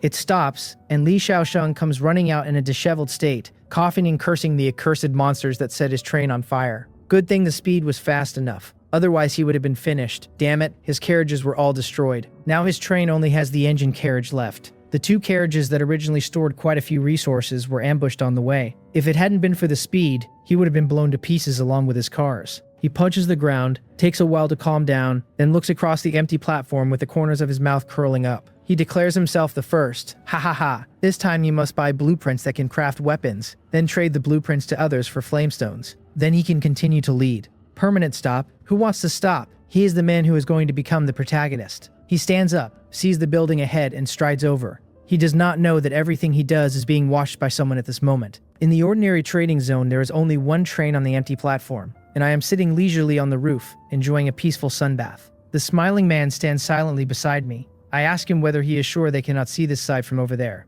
Of course, he says. The levels of the trading zones have extremely strict rules. Low-level zones absolutely cannot see anything in higher-level zones. So maybe someone is watching us from a higher trading zone right now, I muse. No, he replies. Transit stations only have two types, novice and ordinary trading zones. Oh, I crack peanuts, watching Li Shaosheng's antics in the novice trading zone with great interest, and ask whether they have a guide too. That guy looks lost. The smiling man shakes his head, then nods. There used to be, but they died later, and he envies the dead. He tells me he is currently moonlighting as guide for both zones, and that he should have appeared in the novice zone, but compared to guiding a group of novices, I am more important to him. Furthermore, he says, the transaction in the novice zone is just a tutorial meant to let new train captains understand the world as much as possible within 10 stations, and the ordinary trading zone was not supposed to open a situation that has only happened once in decades. His look at me is strange. He does not understand how a person upgrades the train to level 4 before 10 stations, nor how I could barge into the ordinary zone. And he has not been mistaken. What he saw earlier was a level 9 safety box, which is even less likely to be something a novice should hold. It is precisely this unreasonableness that makes him hope I might kill him. I take that as something to be a little proud of. By the way, do you want to eat? I ask, holding the last peanut out. He doesn't speak, only silently turns his head away. Sorry, I forgot you can't eat. Tossing the last peanut into my mouth and clapping my hands clean, I summon the light screen, raise my eyes, and stare at him. So, I say, the infinite stop time displayed by the system really is problematic, isn't it? He chooses silence. Understood. I nod and stop asking, because I have already gotten my answer. There is a message notification waiting in the chat background from Zhao Lin. If I remember correctly, this woman's luck is conserved, and right now she should be in a state of bad luck. However, her avatar has not turned gray yet, meaning she is still alive. Though given her good luck at the last station, and her bad luck at this one, I am not sure she can really make it to the station alive. 40 minutes ago. Brother Ye, do you want to meet up when we arrive at the station? How about I bring you snacks and alcohol? 9 minutes ago? Oh no. There are so many mummies blocking the front of my train, but they are so slow like snails. Haha, it seems my bad luck isn't that serious after all. It's just that the alcohol I prepared for you shattered. Sorry about that. Now, alright brother Ye, I've really started to have bad luck. The wheels got caught in a mummy's corpse and the speed has decreased a lot. Can you sell me some repair materials? You know, at the last station for the things I put on the trading platform? I don't know why, but nobody bought them except you. Sure enough, the bad luck has begun. I tell her getting your wheels stuck by a mummy is so like her. Zhao Lin, clutching her gun in a corner and peeking outside from time to check whether monsters are blocking the way ahead, sees the message and grabs hold of it like a lifeline. She tells me she didn't want this either. Brother Ye knows her talent. She was supposed to sell the items she got at the last stop for resources, but no one is buying, and she really doesn't understand why. It seems her bad luck did not just begin at the station. It began the moment her good luck ended. As for why no one bought her snacks, that isn't hard to understand. Among those still alive, except for a very few, who could spare extra resources just to satisfy an appetite. I tell her to just deal with it. She wails that she can't just deal with it. She'll give me all her snacks, please sell her materials for repairs. Behind the dialogue box is a chibi emoji of someone kneeling and crying, which is honestly amusing. Funny or not, I do not intend to be her savior. I tell her she must have opened a treasure chest at the last stop, and I want the train coins from it. Use them to trade for materials. The chat falls silent. I am not in a rush. Less than a minute later, her response comes back. Okay, following that are the materials she needs. Just 42 machine parts. Any other time, Zhao Lin certainly would not have been willing to take out 2 train coins for that trade, but now she has no choice. Profiteer, she cries. Even if she reaches the trading station, she won't be able to buy anything. This is too bullying. After getting the materials, she repairs her train before the monsters can catch up. Then with a mournful face pats her empty wallet, lamenting that she sold me so many snacks for nothing, that I do not know how to cherish a lady at all. Boo-hoo, her money, all gone. A new friend message arrives. I tell her right. I'll tell her something as a friendly gesture. Does she want to hear it? Trying to scam my money again, big profiteer. I won't fall for it. Although she says that, an instant later, I want to hear it. Tell me, brother Ye. The docking time at this trading station is infinite, I write. Huh, really? Doesn't that mean the moment Zhao Lin sees the message, she stands up straight in excitement, head bumping into the wooden cabinet, items spilling onto her head. Ow, that hurts.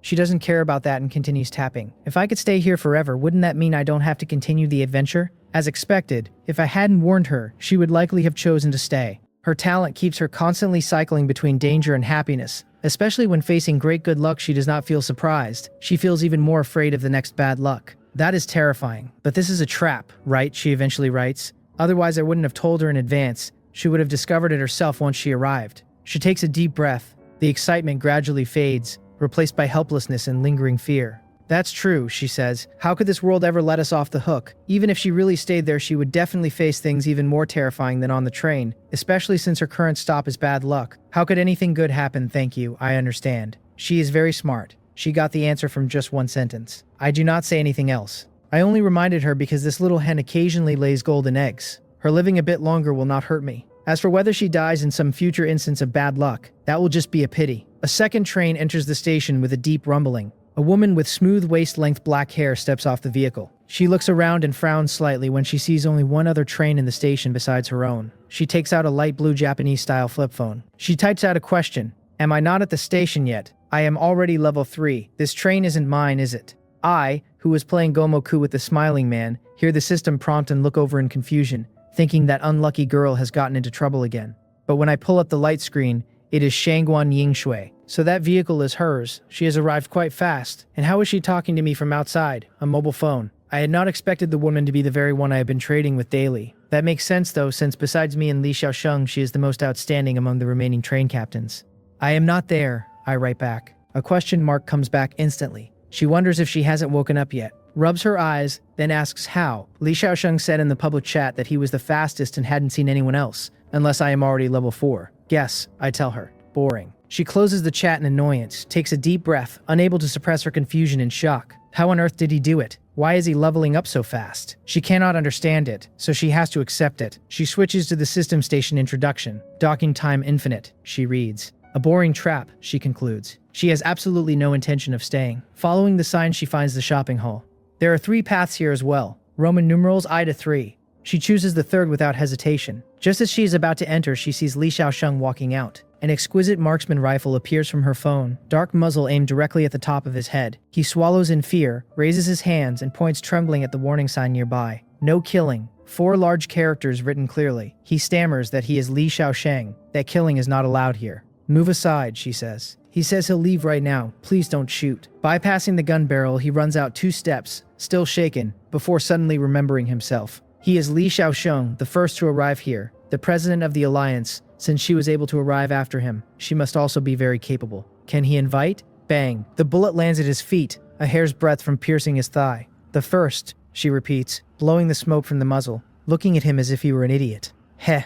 Feeling the blatant mockery, his face turns the color of pig liver. If not for the fear of that gun, he would have left long ago, scuttling out of the shopping hall in defeat. Only when he is clear does Li Xiaosheng dare to bellow that she will regret this. This guy really is flexible. After watching the show, I turn around and jump off the train. I should be going too. I pull a water pipe connected to the shopping mall from the window of the first carriage and toss it back to the smiling man, telling him I'm done. Take this back. The water tank is currently overflowing. The smiling man silently pinches the pipe and answers faintly that having the train captain fetch water at the trading hall is against the rules. It's already good enough that I found this water pipe. I smile. I said that, but in the end, didn't he still agree to it? I board the train and close the carriage door. Outside, the smiling man takes off his mask once again. He asks me to remember, no matter when or where, never to trust the infinite. If I trust it, this is the end result. I will remember it, I tell him. Next time we meet, he says. He hopes I can help him find release. If I cannot, that is fine too. He has been disappointed many times.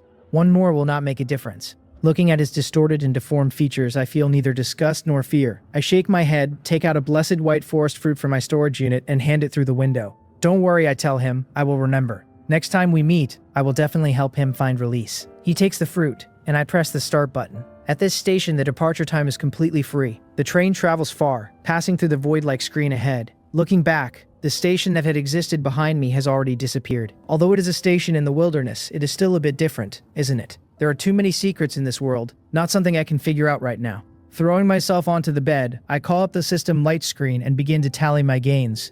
First are the 2 level 6 items, the Great Compassion Heavy Machine Gun, and the Trickster Sword. The former, without doubt, has to be installed on the Vigilant Sentry. Its 9 weapon slots currently hold 5 exquisite shooter rifles and 1 mithril crossbow, which can already handle a level 4 slaughter station without breaking a sweat. And adding the heavy machine gun means I could actively drive around a level 4 slaughter station looking for monsters to kill. As for the latter, honestly the Trickster Sword's appeal is near zero. A weapon that consumes my mental power limit is sentenced to death in my book. But since it was obtained for free stuff is always good, and even if I just sell it later it would be a huge fortune. Beyond that, my water tank is now filled with 1,000 kilograms of fresh water. Even after 7 stations, fresh water is still quite precious, since a person can go 7 days without food, but not 3 without water. Phew, still can't rest yet. Leaving the soft bed, I take out the Great Compassion Heavy Machine Gun from its safety box. Looking at the domineering machine gun in front of me, I rub my hands in excitement. Will it become cooler and bigger after sublimation? So I begin. Stamina 120 to 90. Mental power 120 to 100. Only consumed 50 points. Strange, this is a level 6 item. Why is the sublimation cost so low? I open the identification function in confusion. Enchantment. Mental power magazine. Great Compassion Heavy Machine Gun. Level 6. Can consume mental power to additionally load a magazine with a capacity of 500 rounds. The level hasn't increased. Aside from the original description, it has an extra ability. And unfortunately, the heavy machine gun's potential is now completely exhausted. It cannot be improved further. Not bad either. An extra magazine of 500 rounds, plus the original 300. I am relatively satisfied with this sublimation. After configuring it for the Sentry, I consume 50 mental power to fill its mental power magazine and load 300 rounds of level 3 ammunition.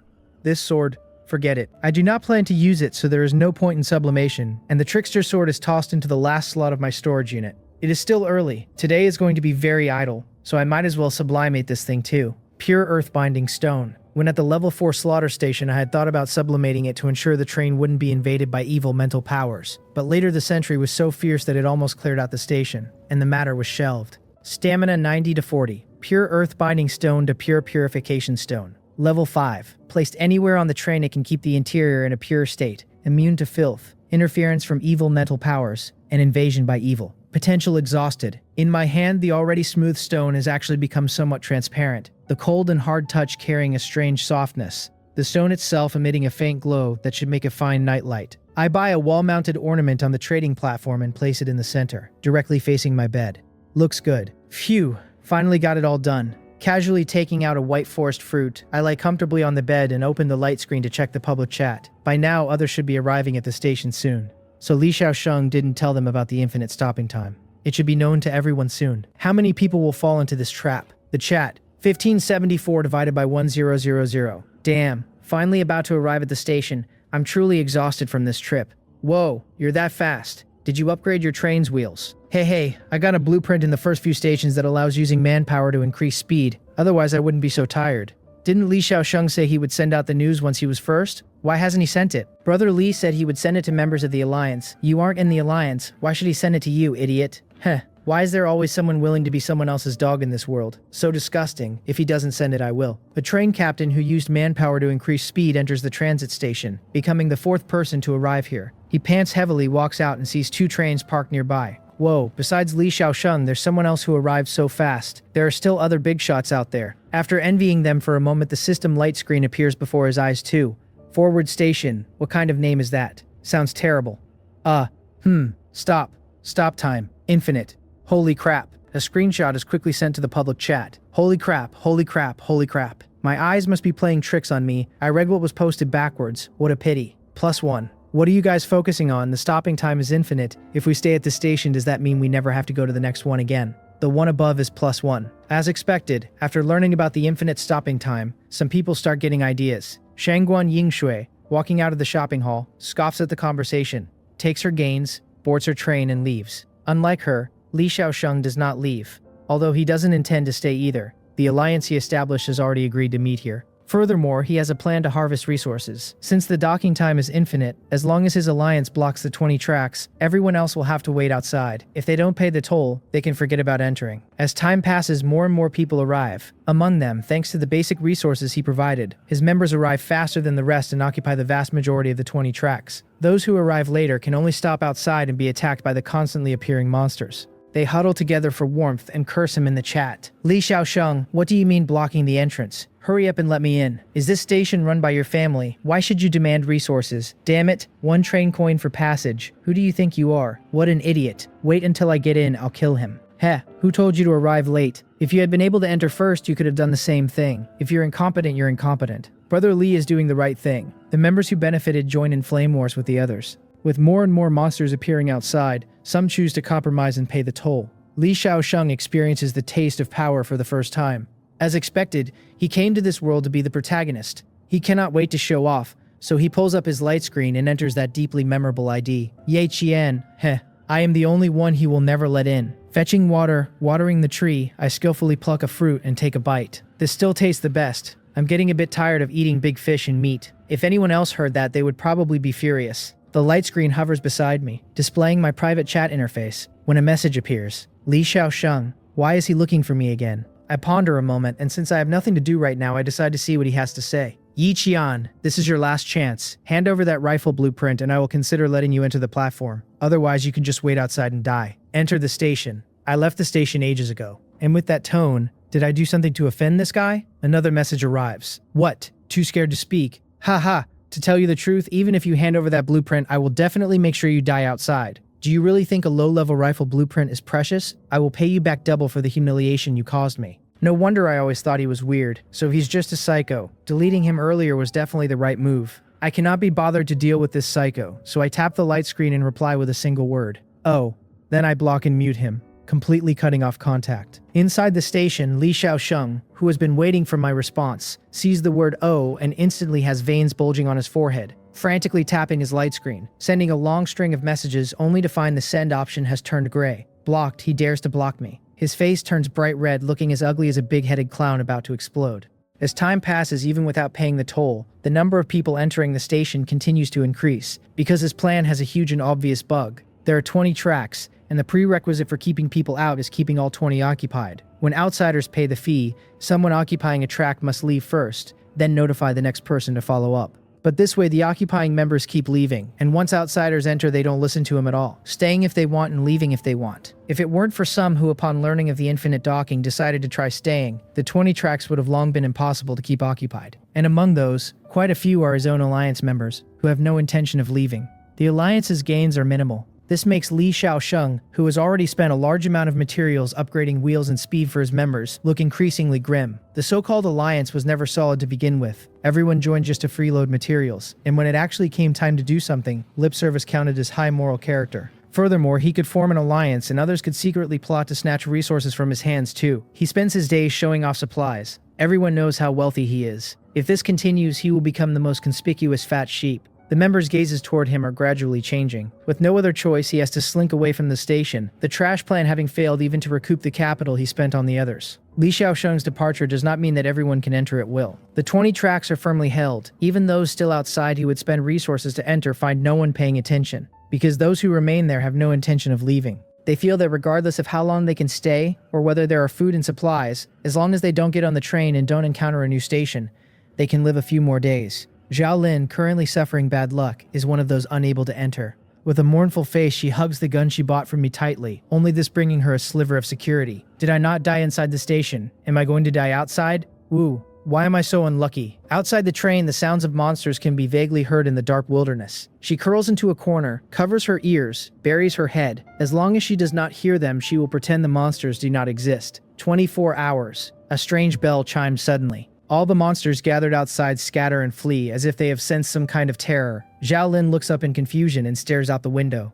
The huge station standing in front of her is being wrapped by a mass of black sludge. Under the moonlight, it seems as if it were alive. Inside the station, the smiling man, having removed his mask, slowly gnaws on the white forest fruit I gifted him. He stands high in the air, coldly watching the 20 people who have gathered and stayed below. Foolish, pathetic, weak people. They don't even have the qualification to be cursed. Stay? Infinite. In this world, there is no option to stop. Whirlpools of black sludge appear beneath the people's feet. They try to flee in terror, but within that sludge, even their trains are constantly being devoured. Help! Help me! Miserable screams echo under the night sky. The smiling man continues to nibble. So delicious. A burst of noisy notifications wakes me up. Hurry, hurry, hurry, hurry, look! My god, I almost got eaten. ? I open my eyes, see Zhao Lin's message and feel speechless. Do you have any idea what time it is? I'm sleeping. Sleeping. I can't sleep at all, okay? Brother Ye, look at this. That station is actually alive. A photo comes through. Seeing the station wrapped in black sludge, I also perk up. Yo, you were hiding a camera. That's not important. Look at the picture, it scared me to death. Luckily, I didn't go in. Don't tell me you never actually entered that station. I pick up the pocket watch beside me and check the time. You know, my luck is terrible right now, so it's normal that I couldn't get in. But I have to thank you for telling me the docking time was a trap. Otherwise, I definitely would have used the last of my things to trade for a qualification to enter before that. So where are you now, I ask. Zhao Lin blinks and looks around. The station that had stood in the wilderness has already vanished. The road ahead smooth and clear. The trains that had originally gathered have also disappeared. Who knew when? It is as if they had suddenly vanished from each other's worlds. The station is gone. The other trains are missing too. Only one track remains on the ground. The train restarted as if this stop had never appeared. Brother Ye, what is going on with this world? Bringing us here, what exactly do they want? Is it really just as Shea said? I think to myself. The world where every train captain is located is independent of each other.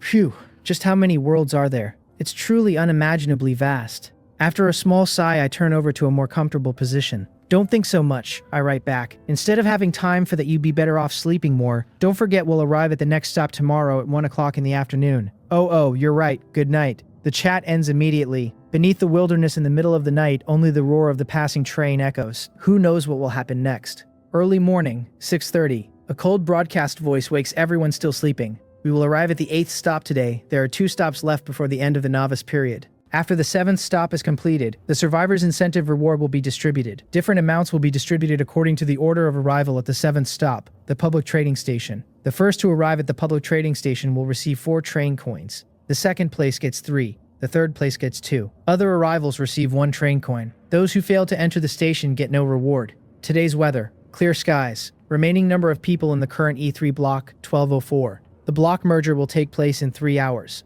I don't know if it was an illusion, but I always feel this broadcast is more lively than before. Hearing that there are train coins to collect, my morning grumpiness from being woken up vanishes. I happily bring up the train system. The mail icon flickers with a faint light. 4 train coins fall into my palm, and I weigh them a few times. Counting these, I already possess 7, still 3 short of buying the chip. Walking over to the sleeping Wally, I lean over and pat its iron head. Keep it up, Wally. As long as we find another treasure chest at the next stop, it will be enough to install a brain for you. Unlike my good mood, on the other side, Li Xiaosheng's face looks terrible. Why? Why is it 3? I was clearly the first one. System, this is unreasonable. He angrily files a complaint with the train system. All he gets in return is a cold sentence. No errors in sorting. Train Captain Li Xiaosheng. E3 block 4409. Questioning the train system has been detected. One warning issued. If it happens again, you will be sent to the penalty platform.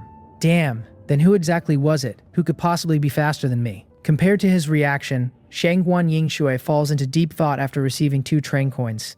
That guy was telling the truth, she muses. He was indeed the first to arrive at that station. However, why didn't he buy anything? Recalling the 2 level 3 item display cases seen in the shopping hall, one was taken away by Li Xiaosheng and the other bought by her. Then what did Ye Qian buy? She does not believe for a second that he had no train coins. That profiteer is definitely the richest among everyone. It really makes one curious what kind of talent he has, the young girl whispers to herself, casually bringing up the light screen where in her personal information there is an existence called talent. Mirror Moon consume mental power to randomly obtain an item lower than the train's level. She rubs her brow, sighing at the pile of shriveled water balloons she has obtained through her talent, lamenting that she failed again. Of all the useful items in these past few days, besides the water purifier, there was only the mobile phone. And the feeling after consuming mental power is so uncomfortable. The self-doubt after it drops below 50 is already this terrifying, and if it dropped further, can a human really withstand it? I can't use my talent for a while, she mutters, and this recovery speed is just too slow. Sublimation. Mental power 120 to 110. Low-level carriage blueprint to comfortable new carriage blueprint. Requirements: 150 kilograms wood, 200 kilograms metal, 90 machine parts. Can submit additionally 30 kilograms glass, 20 kilograms fiber for carriage modification. Carriage construction successful. Current number of carriages: 3. The low-level carriage blueprint I had obtained at the very beginning is now sublimated. Sure enough, I was right not to sublimate it back then. The materials required for construction have increased a lot, but for me now it isn't much. Construction complete. Entering the interior, compared to the low-level carriage it is cleaner, tidier, and everything is new. Not like the old one, which no matter how thoroughly cleaned could not hide the rust marks everywhere and the teeth-gritting noises. But I am not satisfied with this. Sublimation. Mental power 110 to 95. Comfortable new carriage to planting carriage. Planting carriage. Equipped with temperature regulation functions for different blocks. Plants grown in this carriage will grow at a faster speed. Can be equipped with smart chips for automated modification, after which it can automatically complete planting, harvesting, and watering work. Note: this carriage requires electricity consumption and must be equipped with any power generation device before it can be used. Planting: not bad, just in time to move the white forest tree over. As for the generator, that goes without saying. I have the blueprint, so I directly spend resources to craft it and then perform sublimation, resulting in a device that only requires burning wood and metal to generate electricity. The environment inside the planting carriage is relatively humid, and it has 6 sections that can be freely divided in size. The temperature and humidity in these sections can all be adjusted. Beneath my feet is not the steel floor of the train, but black fertile soil, and I plant the white forest fruit tree right in the center, where the skylight that can be opened freely above the carriage allows sunlight to shine down perfectly. There is still plenty of space left, so I simply plant the tomatoes I obtained from Yoyu Manor as well. The growth acceleration of the planting carriage is quite significant. They have already taken root and sprouted shortly after being planted. The first batch of tomatoes is expected in 3 days. I also buy watermelon seeds on the trading platform. Obviously what someone had left over after eating, tossed onto the platform at a cheap price that nobody else bought. Just my gain. Wiping the sweat from my forehead, I look at my masterpiece with satisfaction. There is still empty space, so in the future I can keep an eye out for seeds and plants at stations. Useful ones can be transplanted in.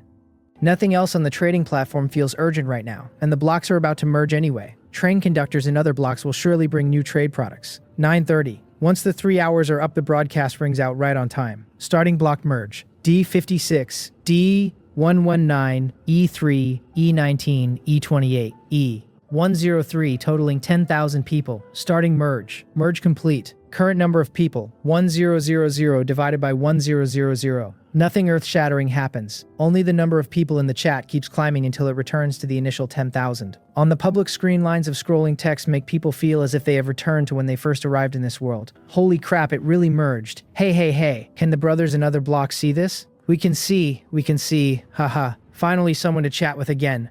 We only have over 300 people left on our side. Almost all dead. How about you guys? A little over 1,000. But just how many blocks are in this world? Damn, there are even 3-digit numbers following the letters now. A little over 1,000 is decent, so it seems our D119's 1,900 people count as the most. Right. That's right. With Brother Zhao here at the very least, we won't starve to death. Who is Brother Zhao? Is he that awesome? Of course, Brother Zhao is our D119's most awesome big shot. Started growing vegetables at the first station. A lot of the food we eat now is bought from him. Plus Brother Zhao has a level 3 train. So what if it's level 3? So what if he grows vegetables? It's like we don't have that here. Our brother Lai is definitely the first to upgrade to level 3. Exactly. Our block even has people selling guns. Do you guys have that? Arguing, laughing, showing off. While people from different blocks merge, they attach different labels to themselves. Even if the survivors within the blocks have no actual emotional connection, that line of letters and numbers before their individual numbers still brings a tiny sense of self-identity. Even though it had nothing to do with them, they use the excellence of others to show off, as if the blocks shared in each other's glory and shame. Started growing vegetables at the first station.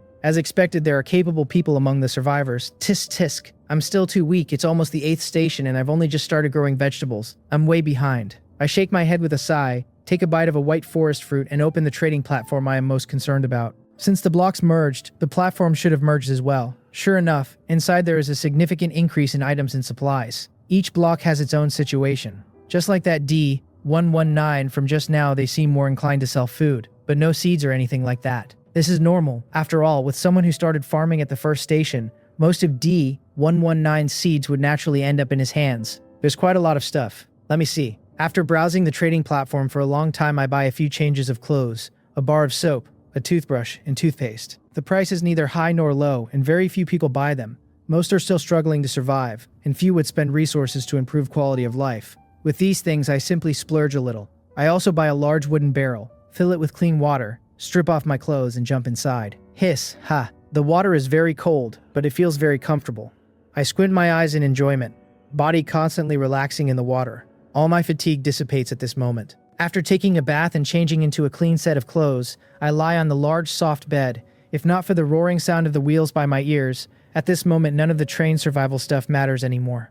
12:30. 30 minutes before arriving at the 8th station. Fate's crossroads triggered. Please make a choice for docking between the following 2 stations. Station 2. Plains of Nights, Level 4 Escape Station. Station 2.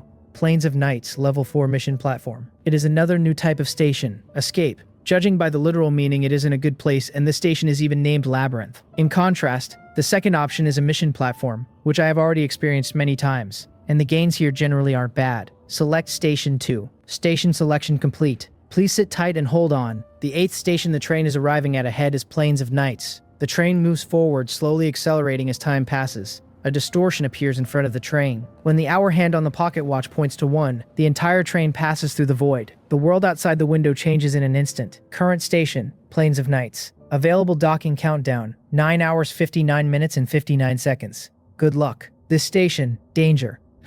What the hell is this docking time? I rub my eyes, thinking I have misread it, but the countdown displayed on the light screen tells me it is real. System, isn't my docking time only 5 hours? The train system's response soon comes over the broadcast. The train captain's docking time is fixed. Once increased, it will not be changed again. The docking time of train captain Ye Qian, number E31102, has been interfered with by. Furthermore, because train captain Ye Qian's docking time exceeds the limit for new train captains, the option to increase the train's docking time will not appear when upgrading the train before arriving at the 10th station. Is that really how it works? Isn't that just trying to screw me over? I am speechless. The inexplicably added stopover time has both pros and cons. The pro. At certain resource platforms, the longer the time, the more I can collect. Conversely, at certain extremely dangerous platforms, I will have to stay a full 7 hours before I can leave. The interference with the train system is a system issue. The broadcast adds, the system has provided additional compensation. We hope train conductor Ye Qian will continue to work hard.